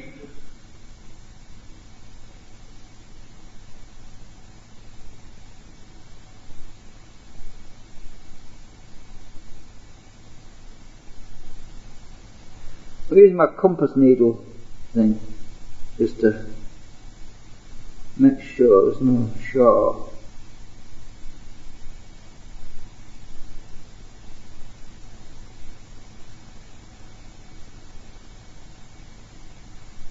Yeah, that looks good.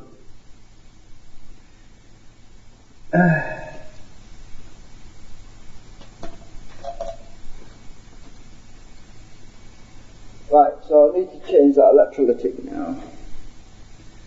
4.7 is going to be replaced with a 10.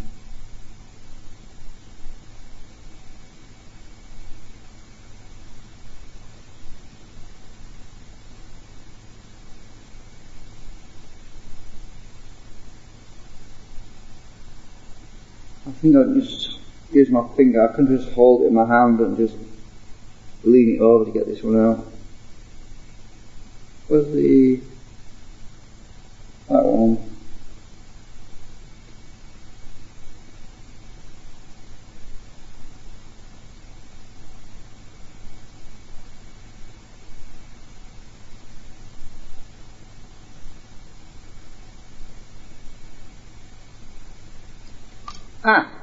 Got you.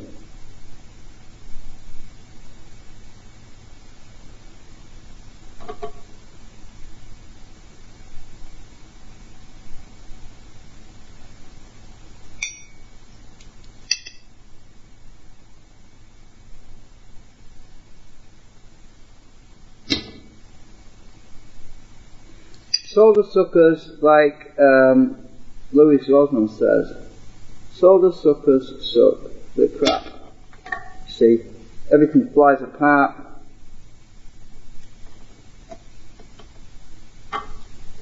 I'm just going to use my solder braid, my desolder braid. I've got a long tip on for this again. Oh, give me a break, I'm not going to swap my flipping tips again.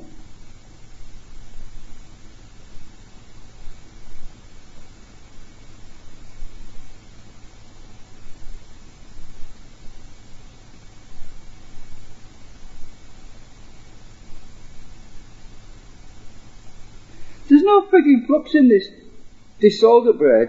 It says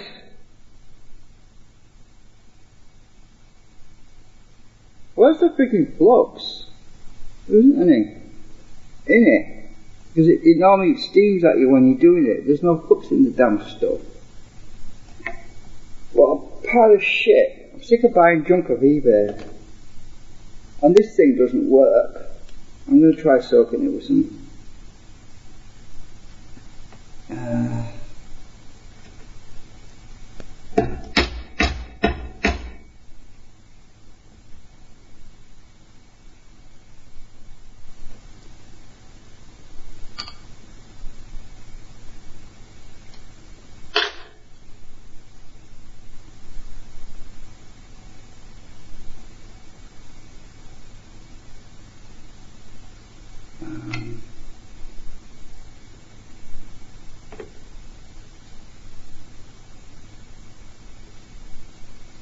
that's what flux should be like. It should sizzle. Oh, this temperature's not high enough again. I'm going to go way up. It's too much ground plane. 370.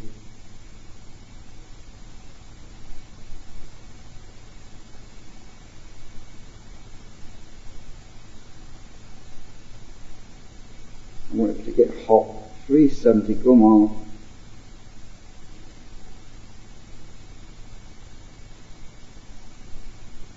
Right. That's better.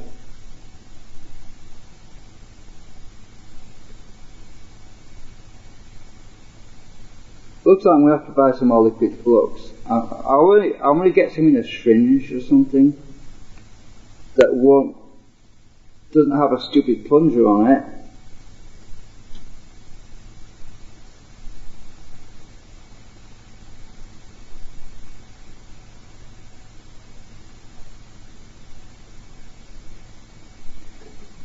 That flux I put down here, it's just evaporated. The desolder braid I used to use years ago was a damn sight better than this junk.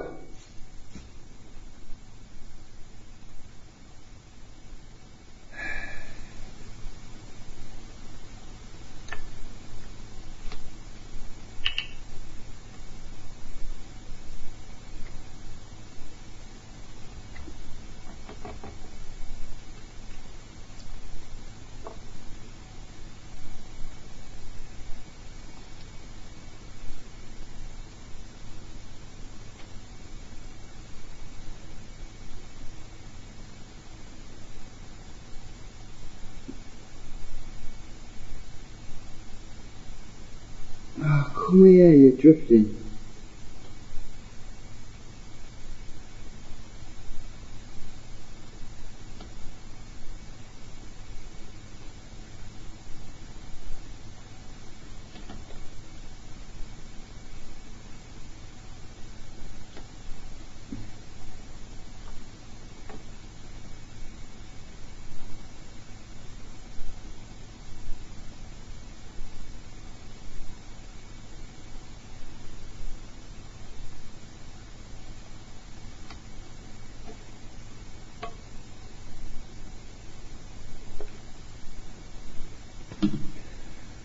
It said fluxed desoldered braid on the eBay sellers page.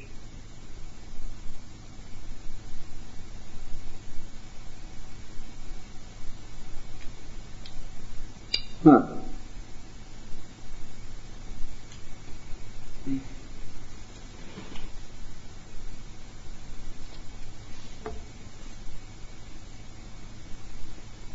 Ah dear, let's have a look.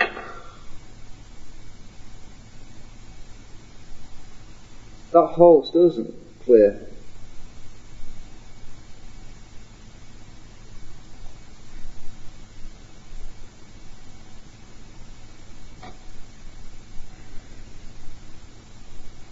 Better if I just put another bit of blob of solder on.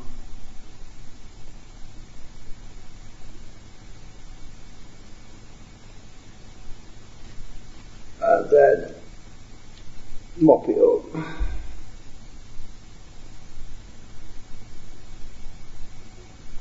That worked.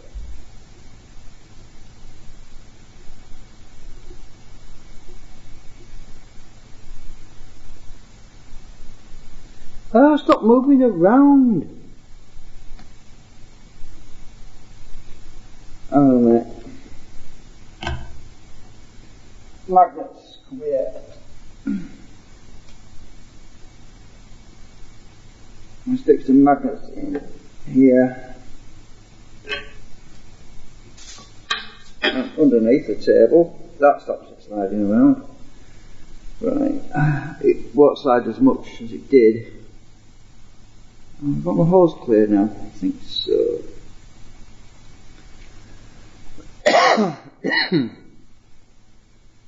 The thing was, everything was moving around, that's why I couldn't get it off. You meant to slide this around, and it was sticking to everything instead.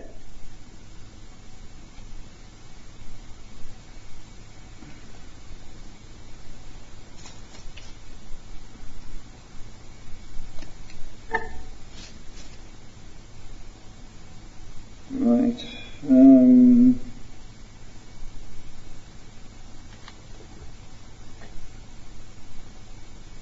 The other hole's blocked up now.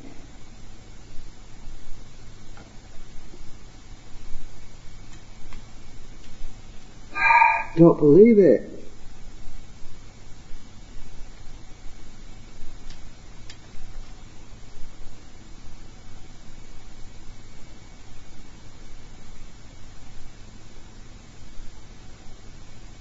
You're meant to be quick with this stuff. You've got to be really quick before the flux dries. There, I've got it, finally.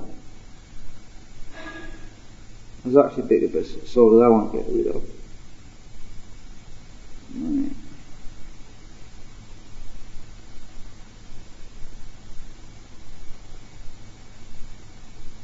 That's better.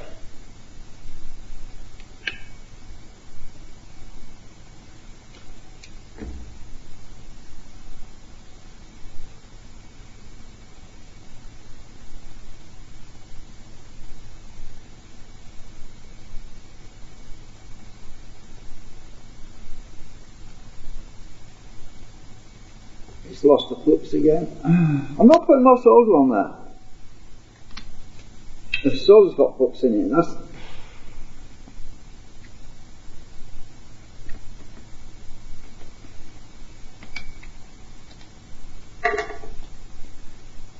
I bet this thing's not working again now. Oh, maybe a little bit. It friggin' evaporates as soon as you put the iron on it. That's the trouble with it.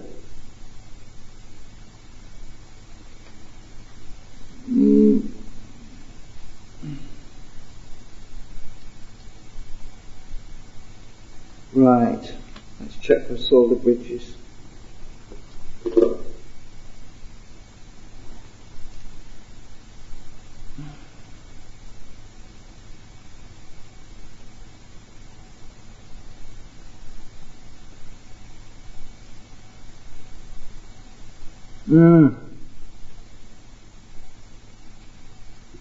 I have a solder bridge down here somewhere.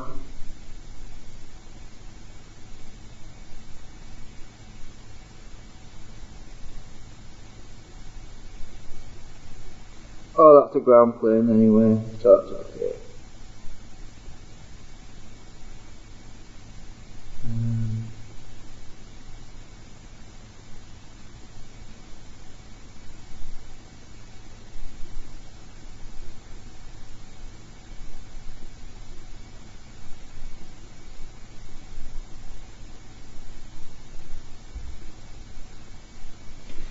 Okay.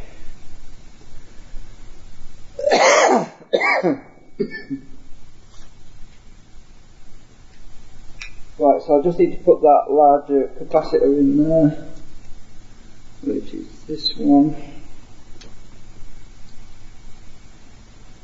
I took the 4.7 out.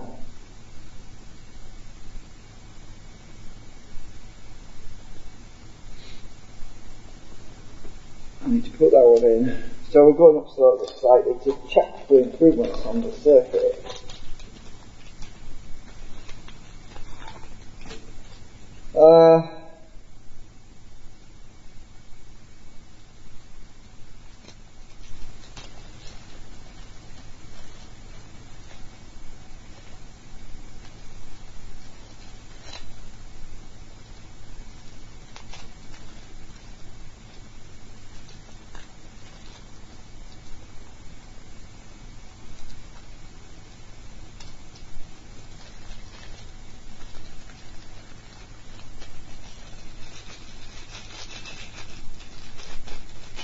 We're putting our capacitor away. Might need it again someday, you never know.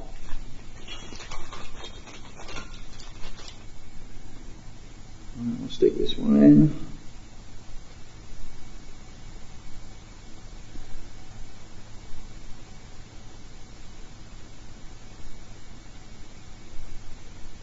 I like to face it so I can see the writing without bending things around.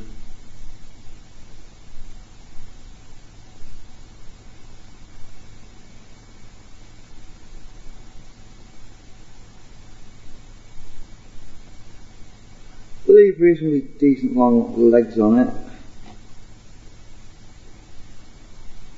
Doesn't have to be stuck in the. I was just going to say it doesn't need to be stuck in the blue tack very well. Well, it needs to be stuck in better than that.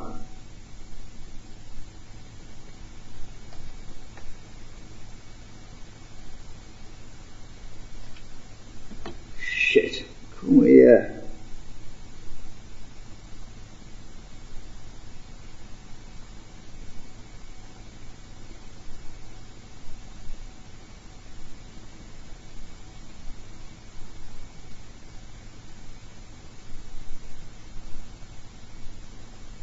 This one's going to fall out in a minute. I can just see it coming.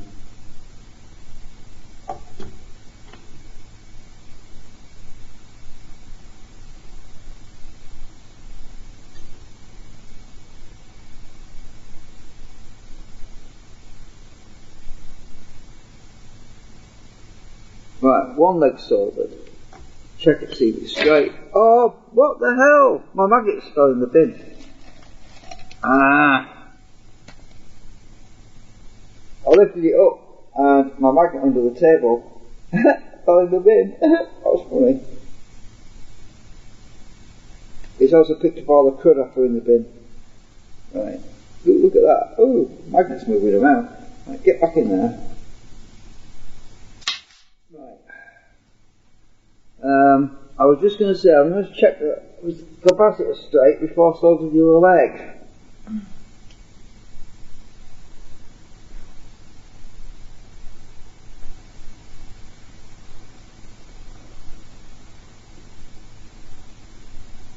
Oh, hang on.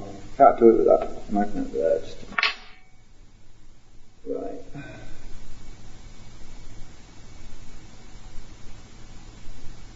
Straighten that capacitor out, that's better. Put the magnet back in there. Just solder the other leg now.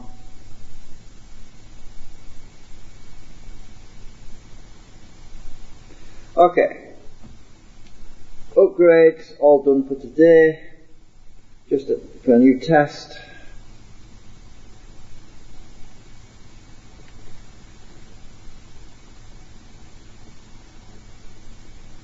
Unplug the solenoid so I don't burn myself. All clean.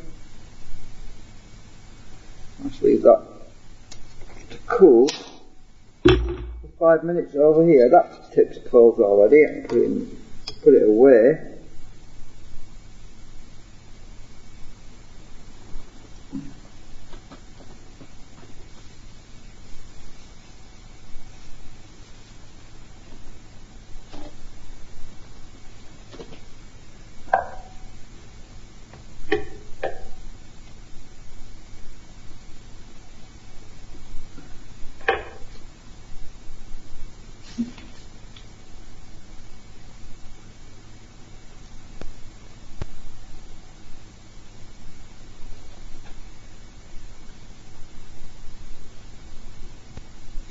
When that's cold, I'll put it in as well.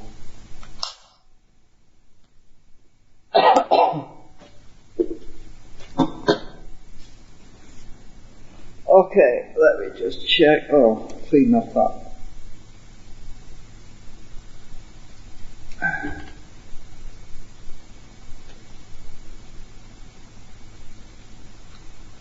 Yeah, I think the next thing to do is look on eBay for some flux, decent flux. Actually, Rossman's selling flux. I wonder how much he charges for it. I'll have to look. Right, so them two resistors I took off. I'll stick them in my box for now. Don't know. They'll come in handy for something.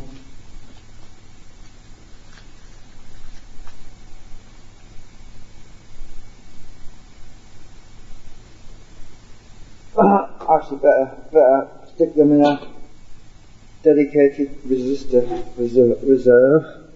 Oh, I can't find it.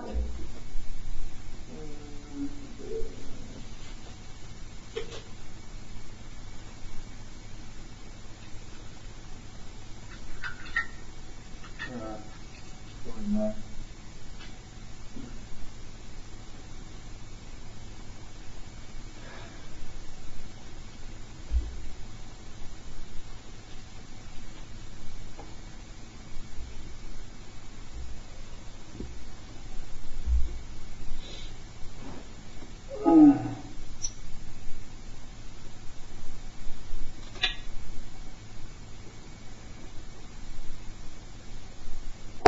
My coffee's gone cold.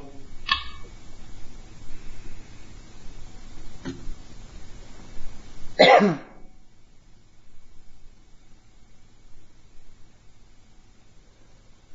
need to finish watching my snooker. I'm not going to run it for a while anyway, because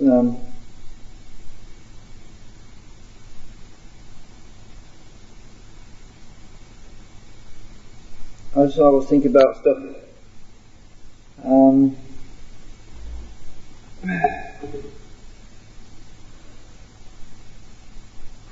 Oh, did I check for shots on that? No, I didn't.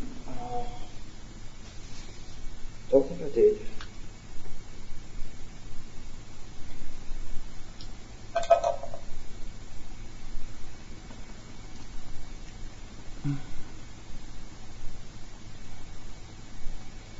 The magnets could come out now.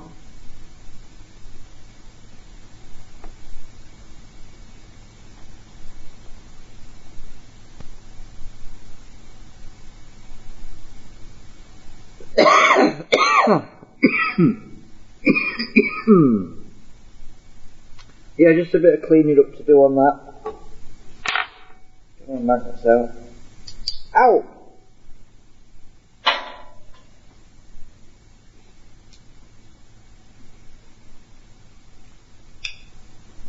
I do with trap my fingers on magnets.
Magnetic wires or something.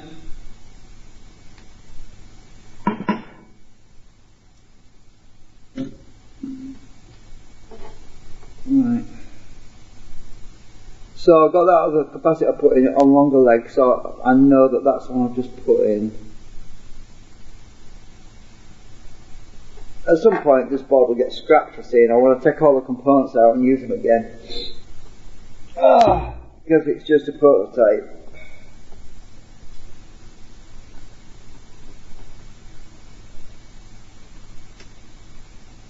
I probably will. The part of the reason why I left a bit of ground plane on there was because it also saves on ferric chloride when you're etching them. You don't wear your ferric chloride out by etching all the copper away unnecessarily. Just etch away what you don't want. But trouble is, it causes other problems with bridging and all this crap, you know. I need to fill my bottle up again, it's nearly empty of alcohol.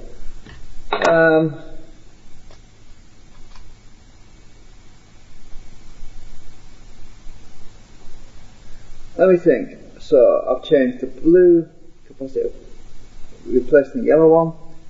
New capacitor in there, new resistor.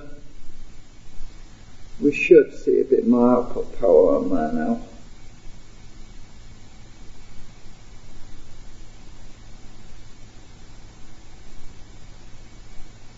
And those LEDs won't be so bright. The red one especially was getting really, really bright. I bet I can't even see the green one now. The green one, for some reason, it's a lot dimmer than the red. Well, that's because of the way the red chemistry, the LEDs, the red LEDs work. Yeah, so at least I've got that sorted, so I can run some new tests with this new configuration. But I'm not very happy with the motor. I rewound it, as I said. and it's consuming more current now.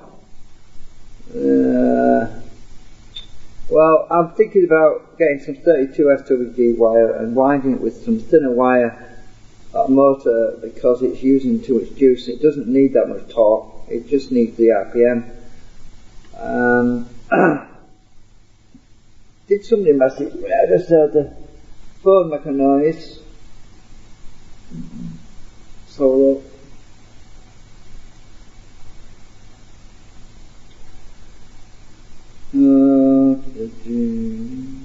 oh, it's just a chat.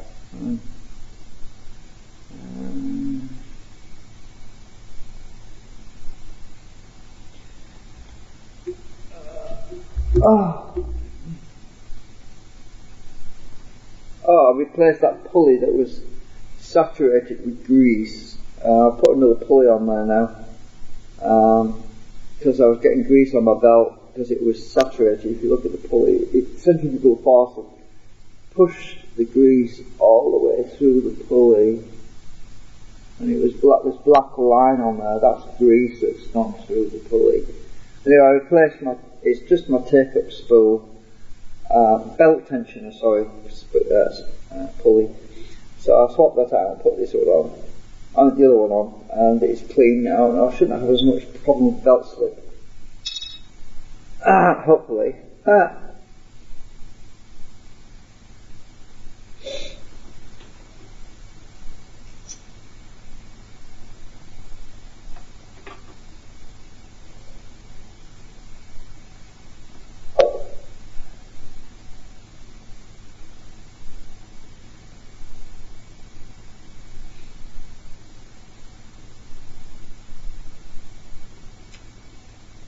So what's next?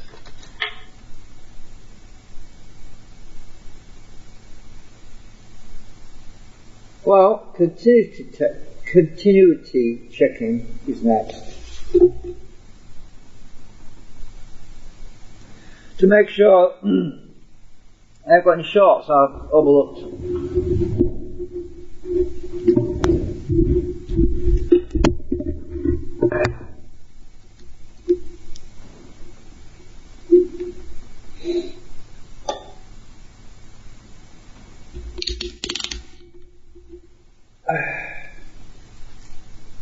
Right.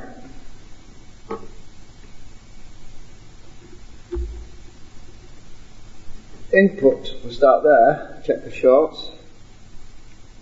Nope, no shorts. Output. No shorts. No shorts. That's all good. That's a good sign. Let's check our resistance. 3.3 ohms. Yeah, well, it's 3.7 near enough. Actually, my meter might not be that accurate for low values.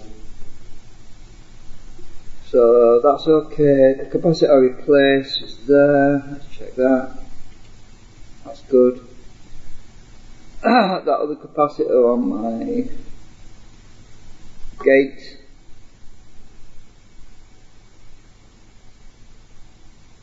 That's okay, no short there. Check my triac.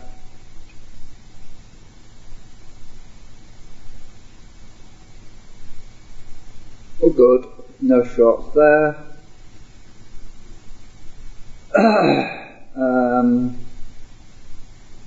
Yeah, that's it, I think. So we haven't got any shorts, which is a good thing.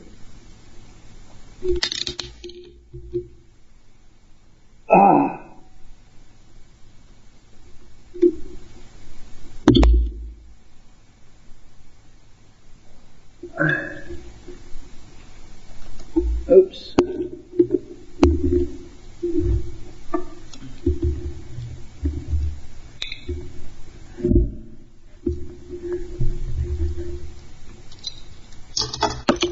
Everything's falling over.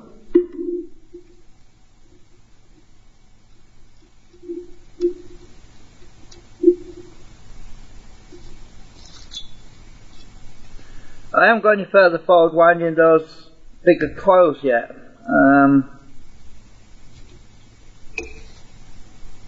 The new 28 SWG wires for the bigger out generator coils. I haven't rushed that because I've been having some doubts about some things, but I'm thinking, well, if there's not as much voltage, then there's less voltage going to go to the exit coil. But I haven't abandoned it. I'm just lacking enthusiasm at the moment. That's the problem. This is cool. I can put this away now.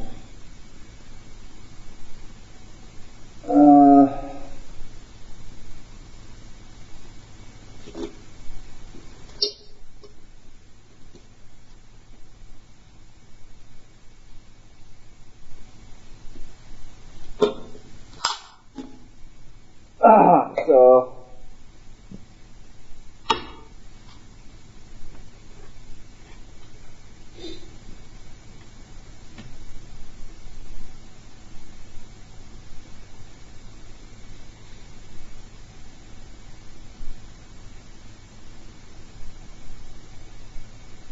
now I'm thinking about going to the shop, actually, the store. I need some bread.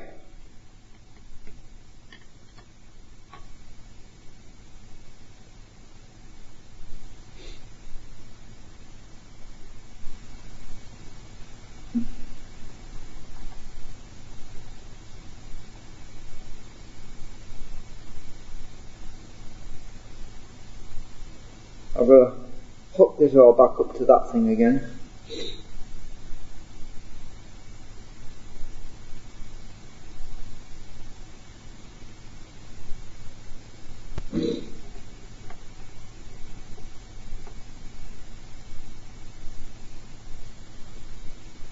The next board I make, I'm hoping that if I do use my variable toroid, I'll be able to mount it directly on the board, because there won't be as much clutter around. I won't have a switch on the board anymore. I've done away with that and thought, well, there's no need, because I've always got it at the top end anyway. Everything I've tried, everything I've tested, and I've moved the switch, advanced it down here, it's been worse. It's always been better at the top end, which is going through this one. So I figure I don't even need the switch anymore. I'll just use this higher 76 plus millihenry. I think I measured it something like 80 millihenry or something, or 90 millihenry or something. I'll put a schematic anyway, but it needs to be a higher millihenry anyway, so there's no point in having these little ones down here. But mind you, they constitute the delay line circuit, so it might be that I do need these. I don't know yet. All I can do is build another one and test it, and then decide whether or not to scrap this one or not. And if I have to scrap this one, then that's all fine. But if not, then I mean, it's easy enough to swap this variable toroid over from one board to another. But I mean, the previous one. Do you remember the previous one? We're talking about that thing, which is literally just an on-board coil. That kind of worked, but it wasn't that good. That was the first one. I haven't even scrapped that yet. I haven't taken the parts out of it yet, so it's worth keeping them just in case you want to try them again. You know, when you change all the other stuff, it's worth putting the current through the original board and testing it, see what the difference is. So I'll put on to that for now. Right, I need to stop waffling and put this board back in.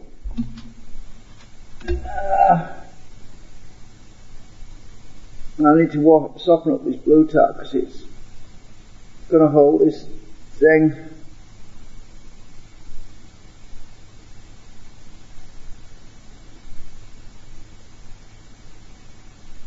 Actually, I'll warm it all up. That blue tack's probably got cold in it. Warm all of this blue tack up because it holds things in place.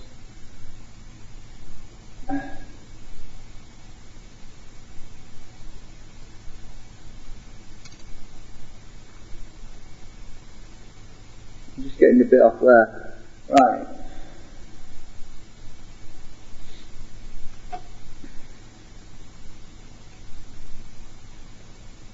At least it's a smaller amount so it warms up quicker.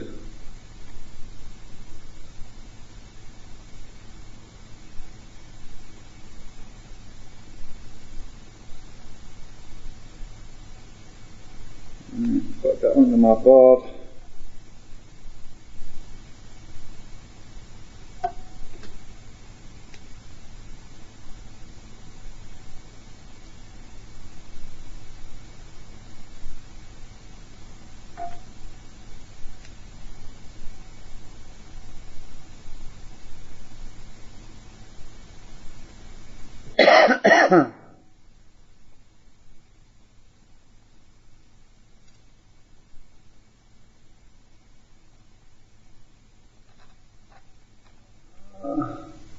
Ouch, that's sharp.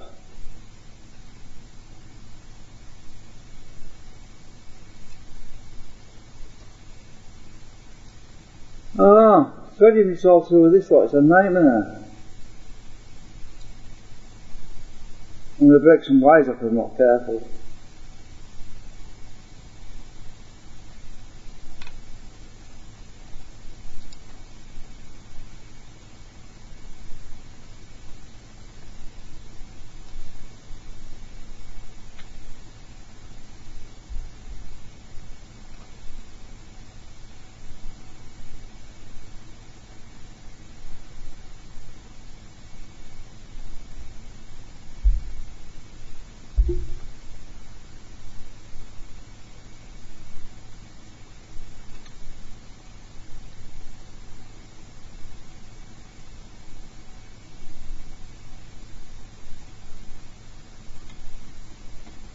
Right, I've got a wire trap down here. Right, that one goes in the bottom. That one in the top. Where's my tweezers gone?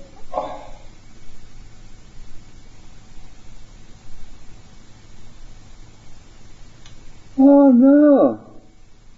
Oh, I thought it was upside down for a minute. Oh, that's right, that's right.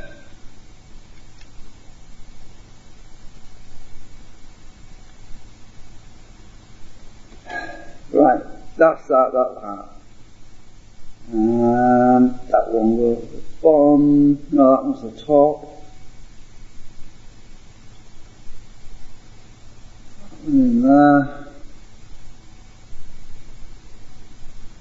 That one in there, and the socket. That one in the bottom is parallel with that one.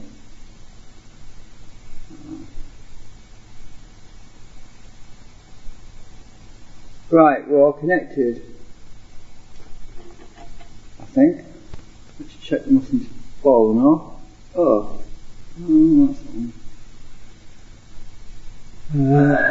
Check what is up here, not shorted.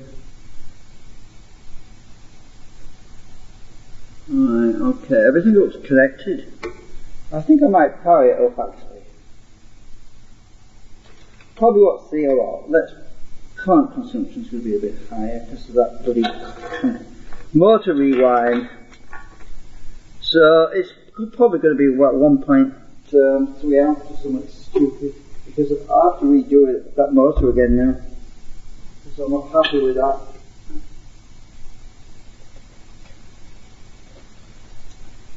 I am not at all happy with that rewind I did on the last time. The second rewind, that is.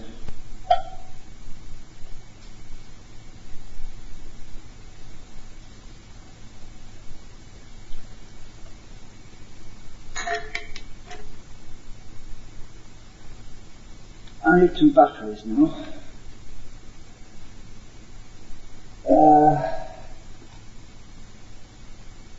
I'll just get the small batteries for this test.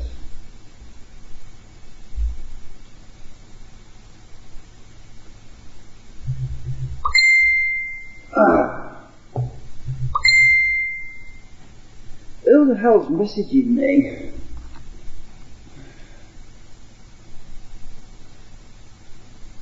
Oh, it's my daughter. What's going on there?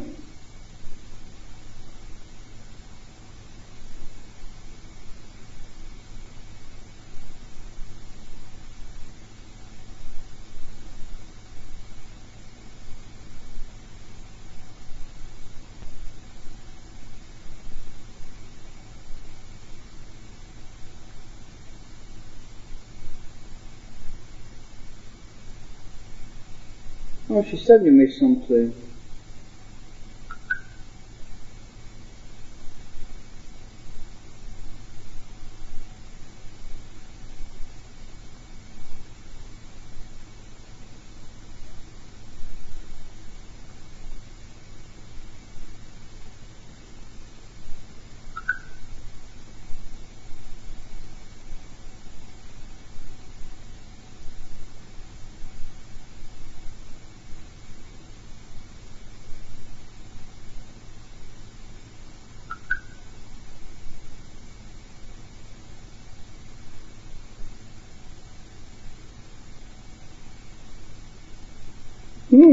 She's sending me a Christmas present. Oh, that's sweet of her. Right.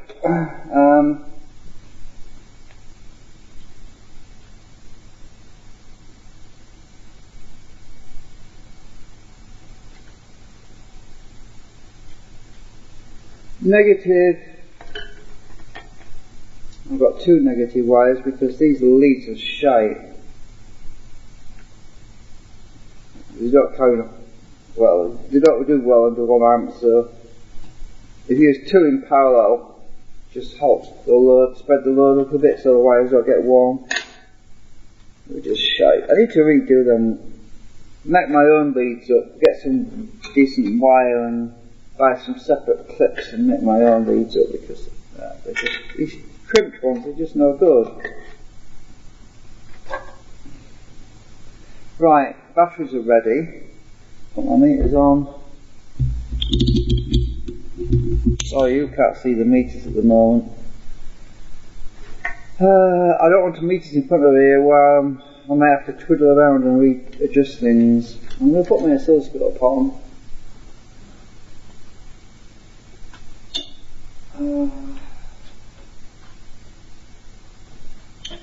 Well, if I'm going to go to the store, I need to go soon because I'll be shut in 50 minutes. I don't know if I am or not. I don't know yet. So, move the camera so you can see the oscilloscope a bit. You won't see a lot from that distance. Right, so this is going to be a lot noisier because that put that new bearing in.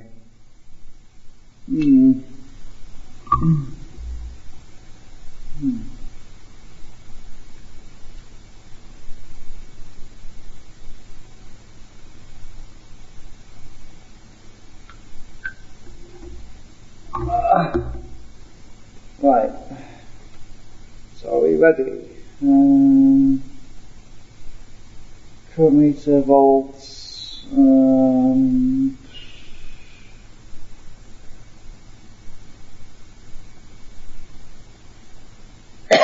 that red LED shouldn't get as bright now with that resistor in, so here we go, let's try it.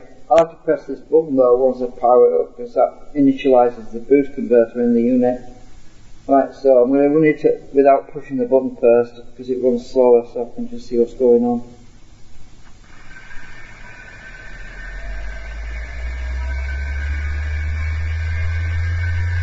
With 100 milliamps.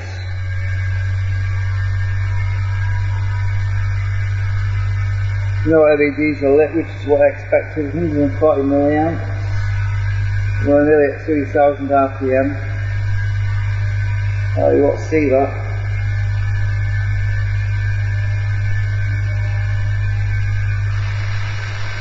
It's not too noisy because that grease must have had a chance to sink in. Right. Now press the button now, let's speed up.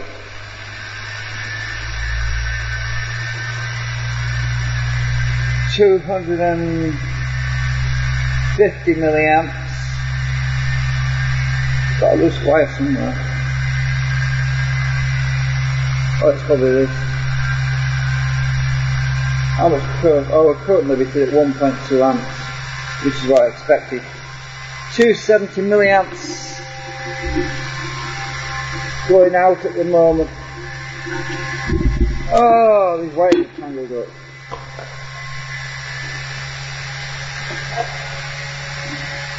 Oh, I've knocked something. What the hell have I done now?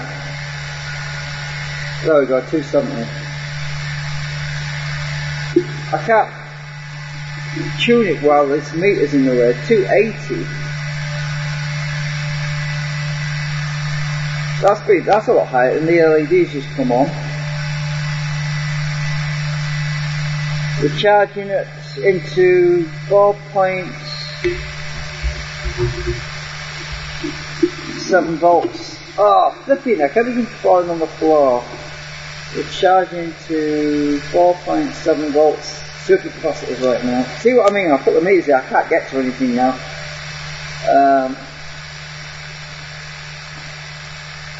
280 milliamps output. We're only at 4,400 RPM right now.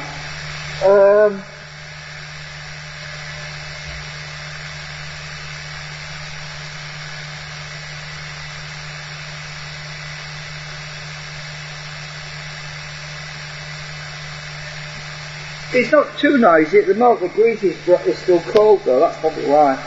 But we're charging, this is what we're charging up at. I haven't even tweaked it yet, so it's doing better than before though. Not pushing out more power. Let's check this triac. My triac's getting pretty toasty. Oh, these batteries aren't sustaining very well. These flipping batteries.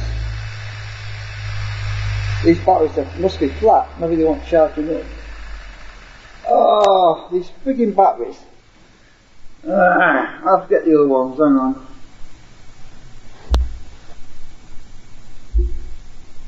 I don't think I've charged them up. I think I'm charging. So I was running on flat batteries.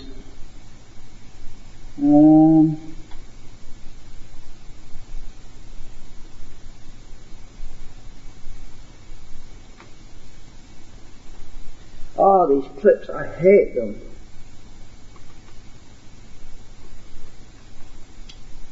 Junk. They're doing junk. Right, start again because the other batteries were flat.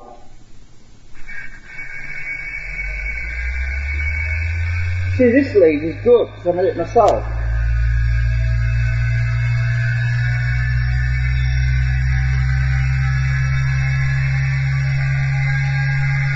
Current. I can't even see that. I'll move the camera, didn't I?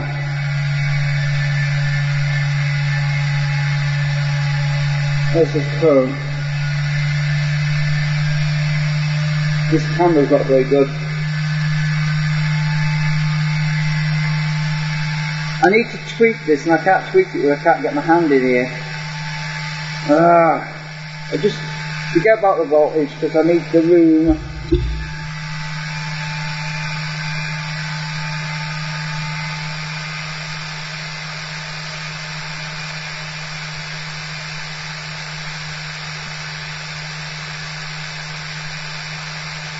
It's better than before for tuning.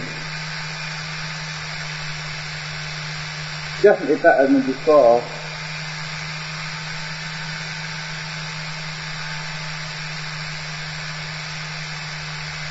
Yeah, it locks better.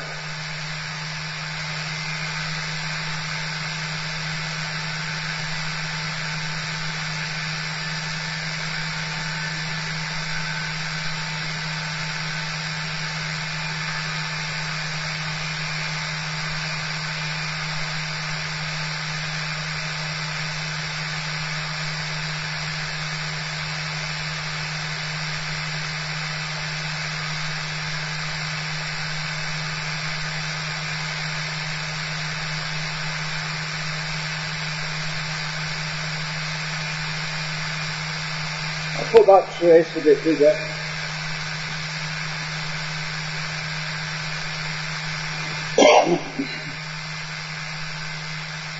Well, quite low RPM at the moment though, but we're still producing more power, which is good.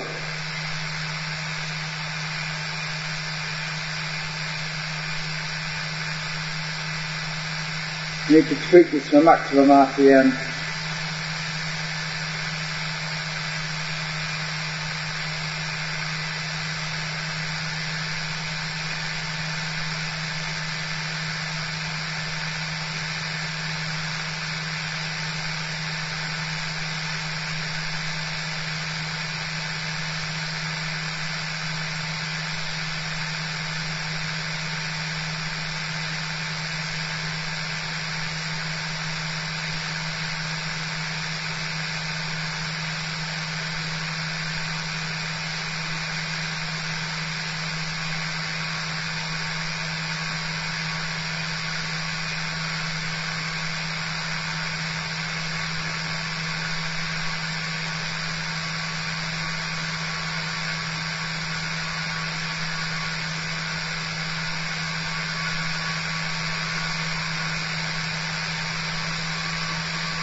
That's better. Speeding up.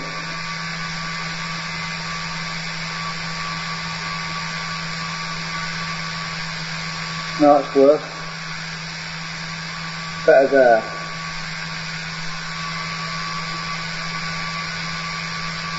That's less drag in that setting there. 4,900. So we've lost a bit of RPM because of the extra output power, but it's picking up speed as the voltage increases anyway, so check my tie out. Oh god, that's bloody hot. I don't want to blow my tie out.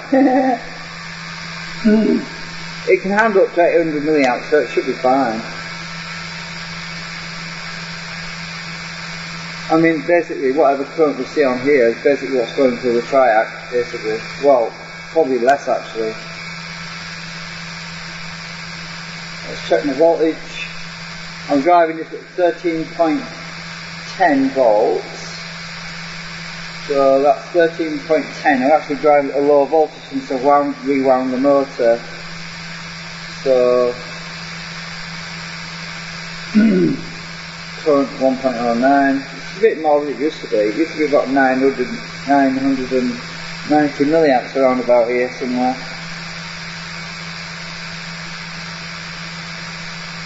So actually, I mean on the input that is, the output is a lot higher than it was. It would be around probably 250, 240 around about now at this 6.33 volts DC output. So we're actually a bit better than we were on the output side.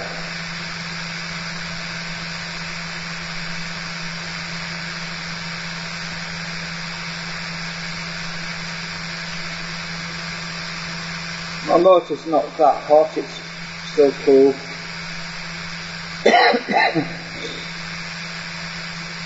Let's turn my delay line. I'm going to move my switch.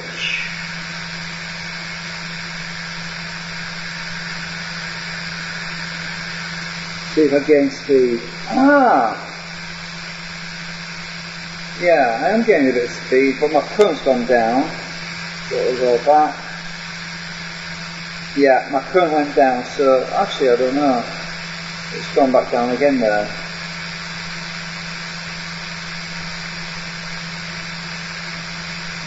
Let's just do that again, get 360.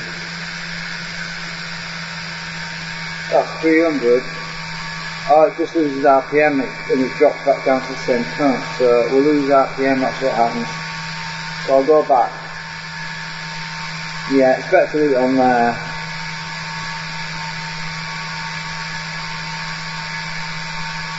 So I'm just adjusting that circuit board switch which turns off this other capacitor basically when I just changed. So it was just to check the difference and it works better on this setting actually. Always on the maximum for this choke, this delay line. Inductor.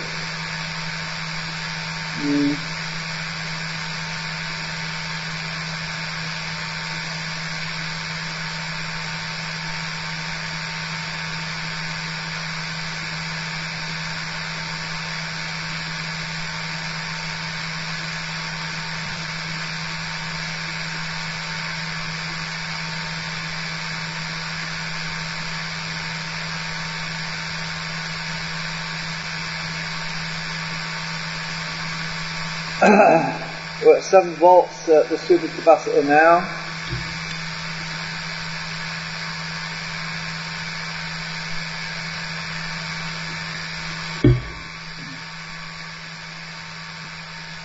And we're still pushing 270 milliamps, which is pretty good. That's pretty impressive.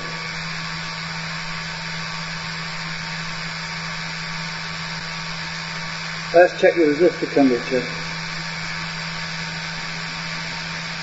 Oh, that's pretty toasty.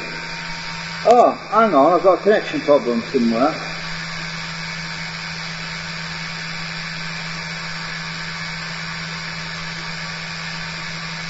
My LED keeps coming on when I move something.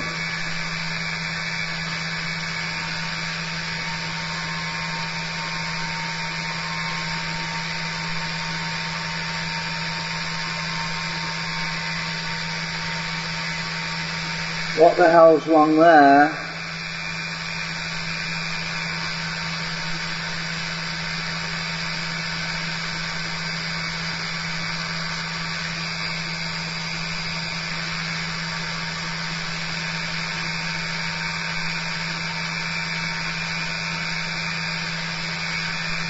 Oh, I've got a short in there.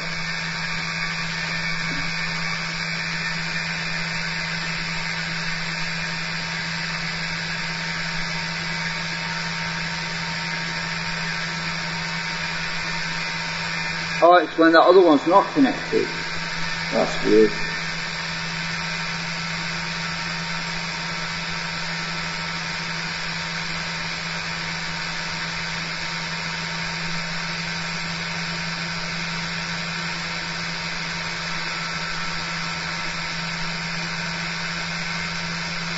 Well, that makes sense because when the LEDs aren't lit, more of the power is going through the triac. So there's less power there to drive the LEDs. So that makes sense. So when I've got more drive going through, there's a better trigger voltage on the triac. It's definitely more stable than it was before.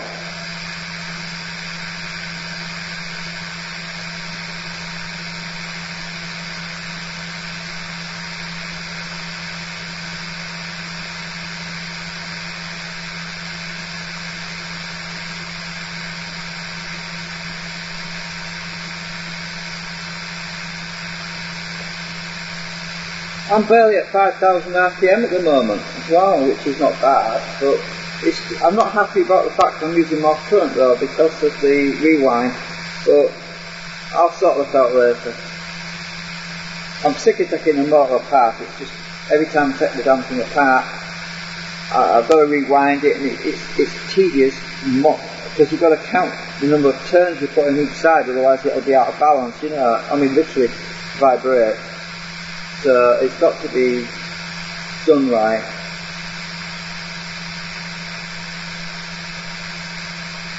Yeah, we've got a big improvement on output.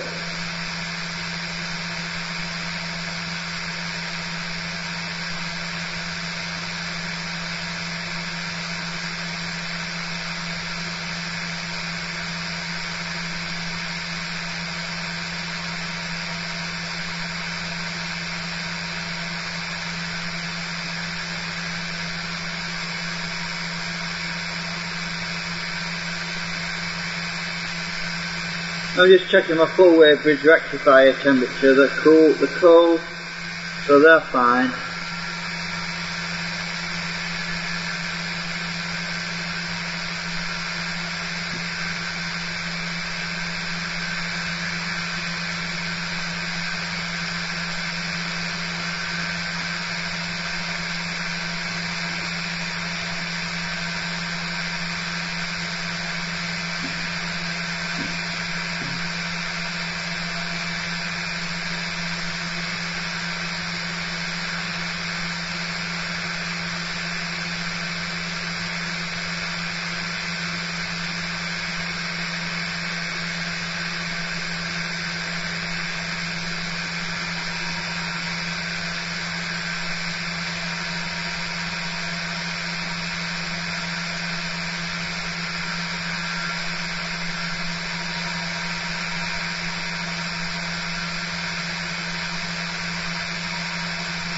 Eight volts on the supercapacitors.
Well, I'm going to go in a minute because I want to go and catch the store to get some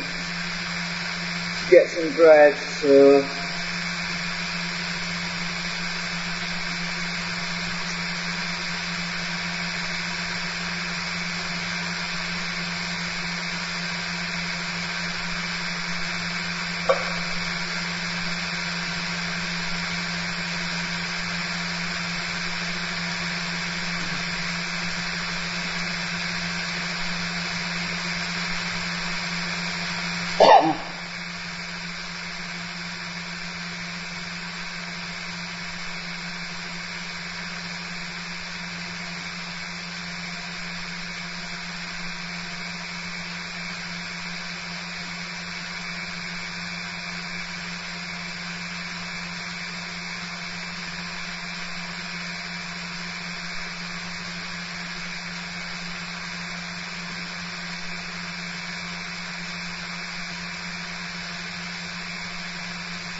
checking the triac.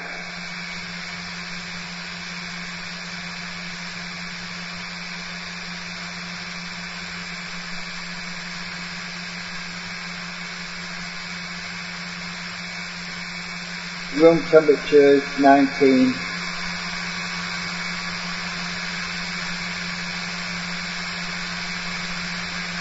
That resist is quite toasty.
I'll turn the noise cancellation off because it probably drowns me out, makes me muffled when it's,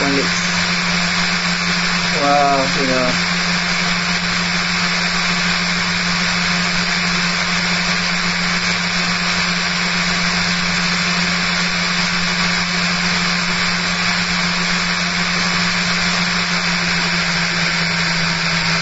Oh, what?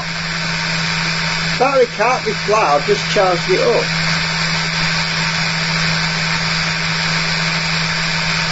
Oh, tuning's gone out of tune.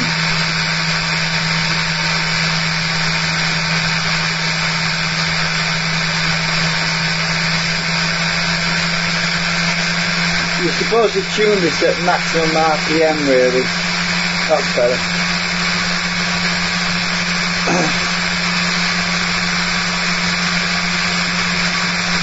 This is why I need to build this is why I was talking about earlier, I need to build a bandpass filter with different frequencies, so as it speeds up, so I need to use something like that on the output circuit as well on this really. I need to make something more complex, I suppose. But I mean, that could apply to driving the triad. So I could build a circuit that would have a bandpass filter to drive the triad. That would be beneficial. It would automatically adjust itself as the frequency increases, which is really what I'll need to do.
That seems to be a better setting about there. Looking at my waveform, it's more even, it's more symmetrical. So the positive pulses and the negative pulses are more symmetrical, which is a good thing. Less likely to latch into the wrong node. Because it can pick up pulses from the exit coil and the generator coil. You've got to balance it so if it's more from the exit coil side, so it's triggered by those rather than the generator coil, otherwise it just slows right down.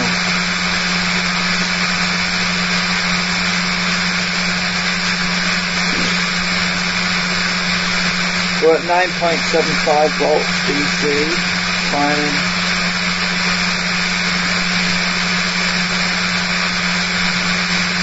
The current input is 1.01 amps, so that's 1010 milliamps.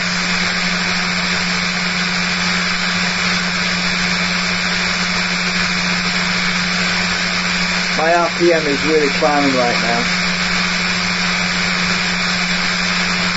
You can kind of see over there. Hopefully you can see, I don't know if you can see or not, it's at 5,366 RPM.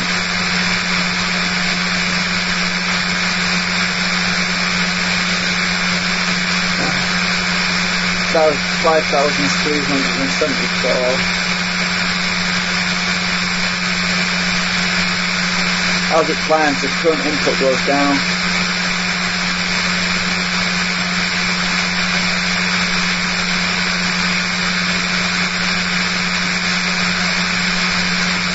I think around about this time normally I'll be about 190 milliamps, so I'm doing better, 210. Well, actually it'd be about 150 milliamps around about now, so we're doing a lot better than previously. But 10 volts DC on the super capacitors now.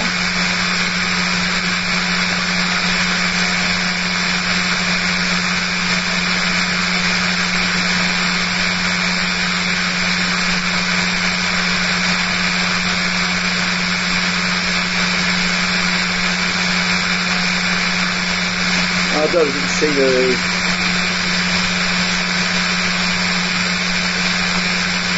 me, so I was covering it up.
My motor's getting toasted.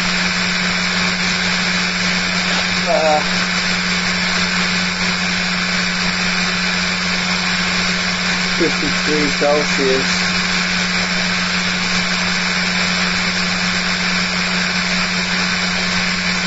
About as hot as a hot cup of coffee.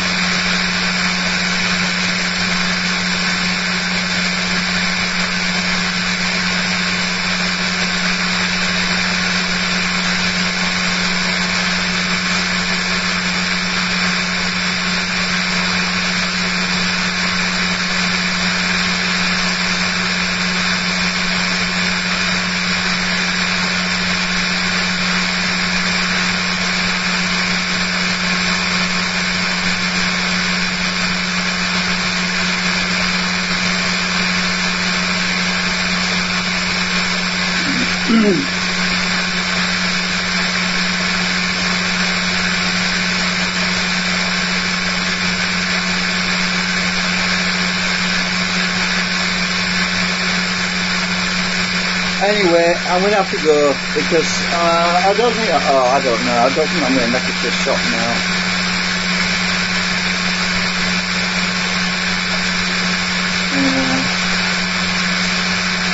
I don't fancy going out anywhere. I'll just go out in the morning and get some bread.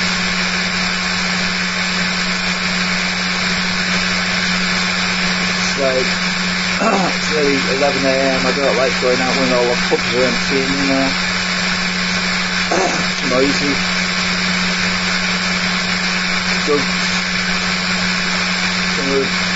Drunks, you know, too much alcohol, and you bump into those people again.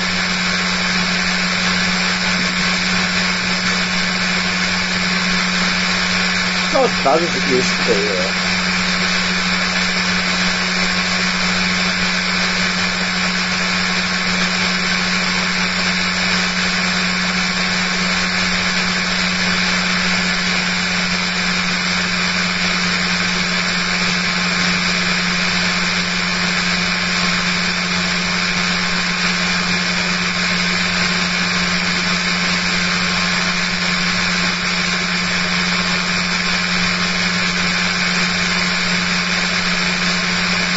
interesting the way my circuit compensates to a certain degree, and the current will actually go up at certain threshold points, which is really kind of useful.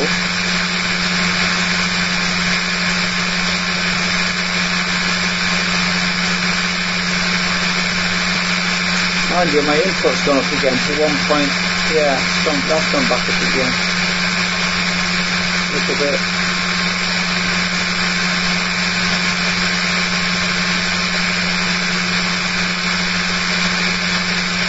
I mean, 200 milliamps output isn't too bad, really. Better than what it was when I first started building this project. But I remember when the early bubbler circuit, the early generator, I was looking to get 10 milliamps out of it. The earlier ones. So these are doing a lot better anyway.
Yeah, around about this point I would normally be around 130, 140 milliamps, or 150 milliamps probably, and now I'm doing 190, so that's another gain.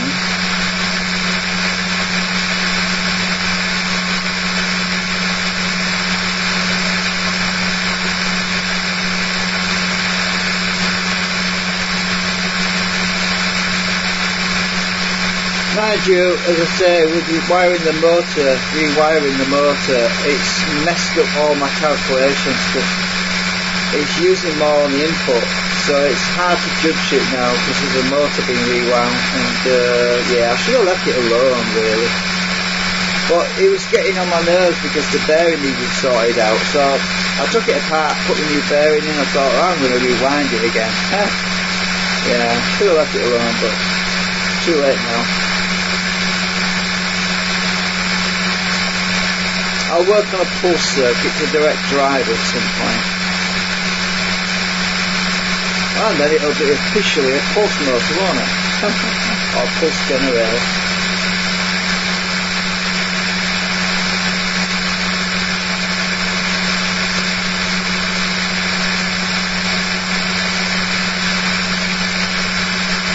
Oh, tired out. Oh, I'm going to go to bed. I think I'll go to bed soon actually. I'll get up in the morning and get some bread.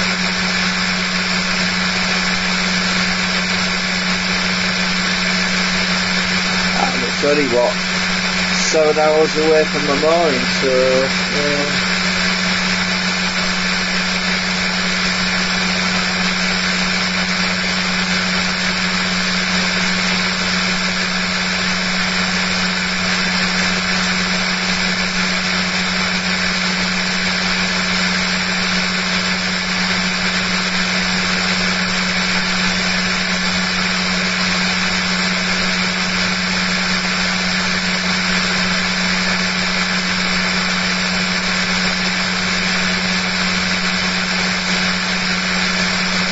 What I'm waiting for, I'm waiting for the supercapacitor to charge up and then discharge into the battery to charge up this solar battery. So when it gets to about 13 volts, so we're at 12.05 volts at the moment, at 180 milliamps. Once it gets to that 13 volts or any time it could trigger really, all the power that's in the supercapacitor will discharge into the battery, then the full load will come back onto the unit. So I'm basically waiting for that to happen by itself.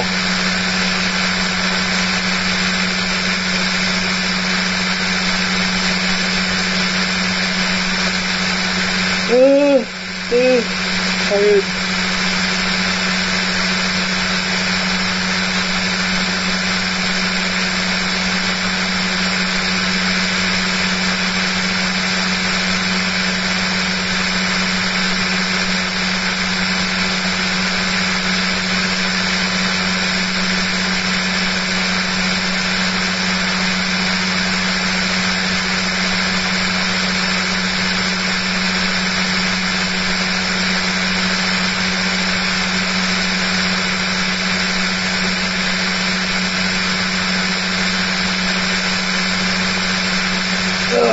I'm losing stroke lock.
You know, I did a test with this motor that's driving it all. Without any load on the motor whatsoever, it still uses about 600 milliamps, which is a hell of a lot. It's way too much. I mean, the motor, without any load whatsoever, just freestanding, draws about 600 milliamps. That's just ridiculous. That's just a waste of power, really.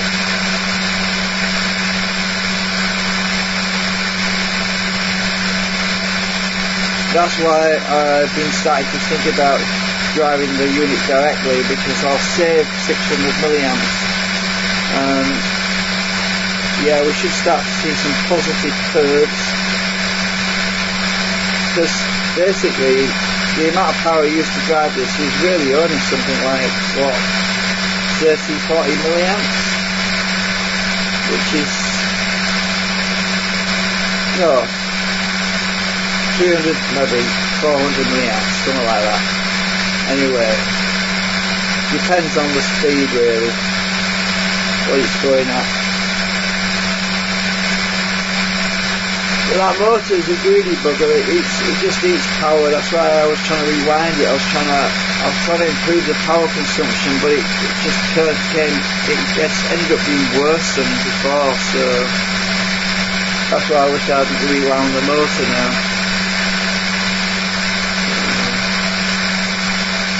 Well, I could rewind it again, but I use 32 SWD instead of 30, and I should use less power then, because I don't need that much torque. It's just the RPM really I need.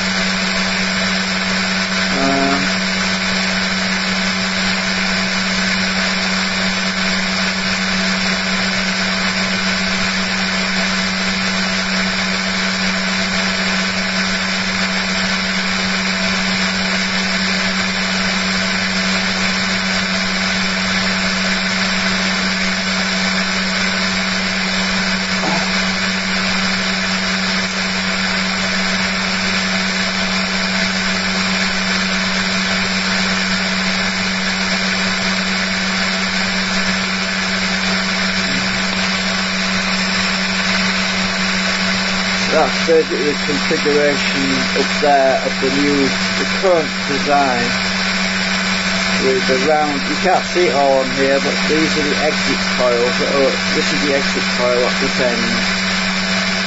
So when the rotors have passed the generator coil, which is this round bobbin here at the top, you can't really see it all. Once that rotor's past that point, that's when the exit coil is triggered to push the rotor away, out of the way. So that's the reason I've got this relay line circuit, so that we can store energy in capacitor and in a capacitor LC network, so we can push that rotor after the generator coil is actually no longer generating the power mostly, but it's still actually triggering a bit earlier than that. Probably when this magnet is still above or below that generator coil. When this magnet here is still directly below it, it's actually firing a fraction early.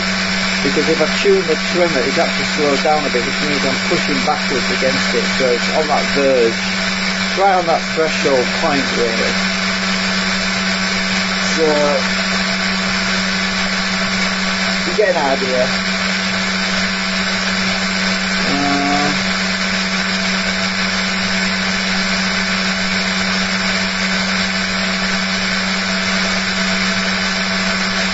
Well, it's still not tripped. I might trip it manually.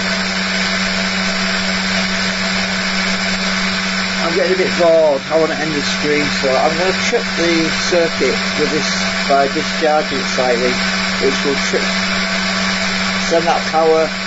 This voltage will be dumped into the solar battery through the charge circuit, and we'll see that the load come back on it. So I'm going to do that now.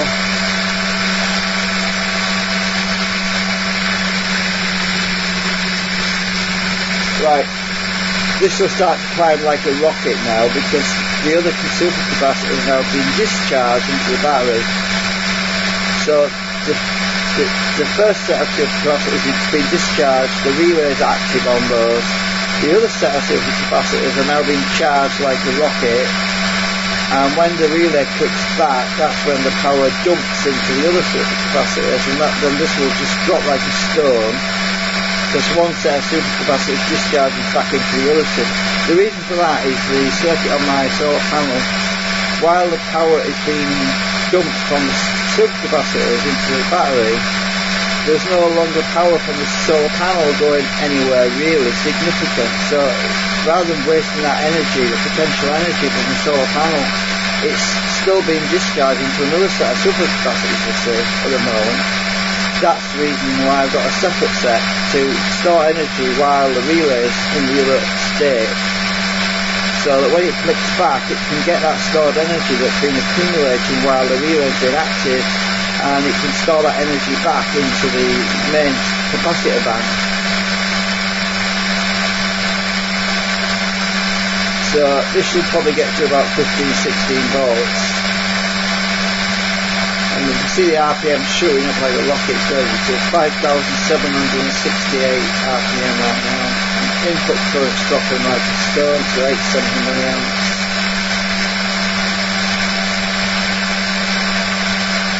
We're still pushing out 150 milliamps at 14.46 volts.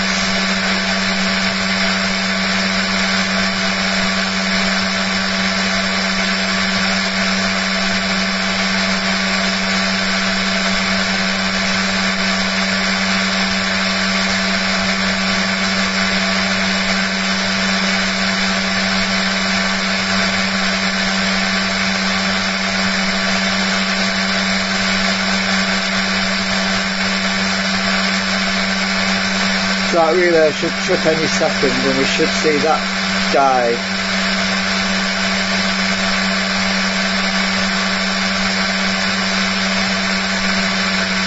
There we go, it's doing it now.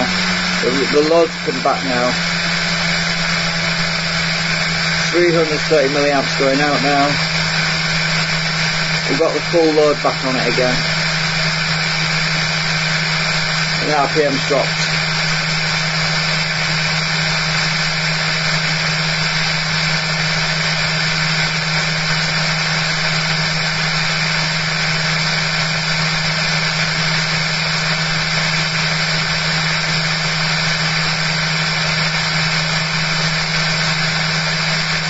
LEDs usually come on now when the maximum load is on it, which gives me an indication.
So almost back at 5,000 RPM, or 4,920. Input current is back up to 1.13 amps, which is 1,130 milliamps on the motor at 13.1 volts.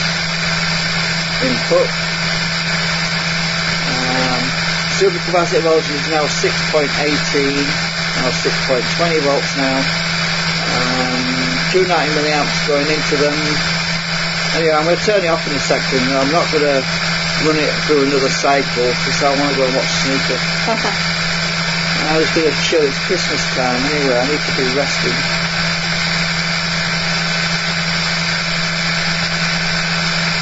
Anyway, that's it. I'm turning off.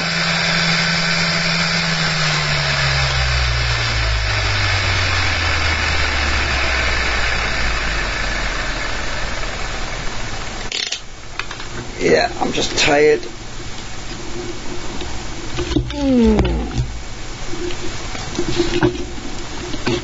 I'm just going to chill for a while. I'm not in a rush to design that circuit. I just want to.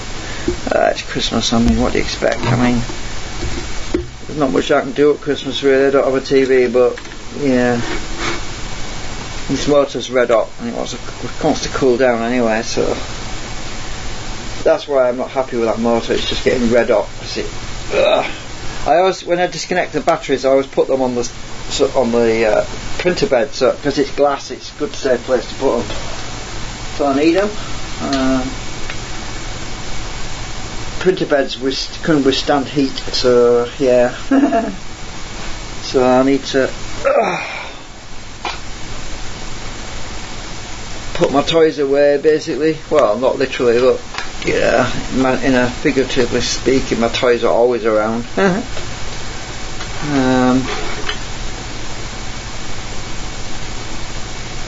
So, thanks for watching.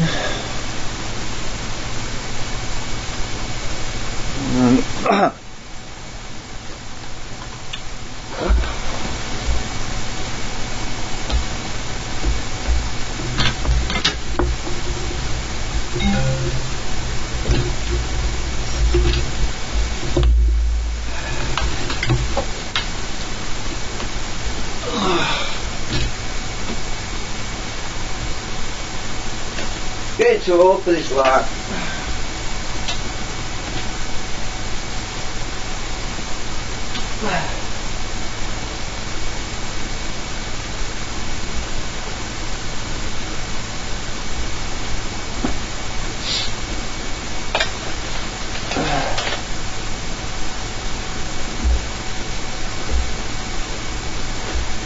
Ugh.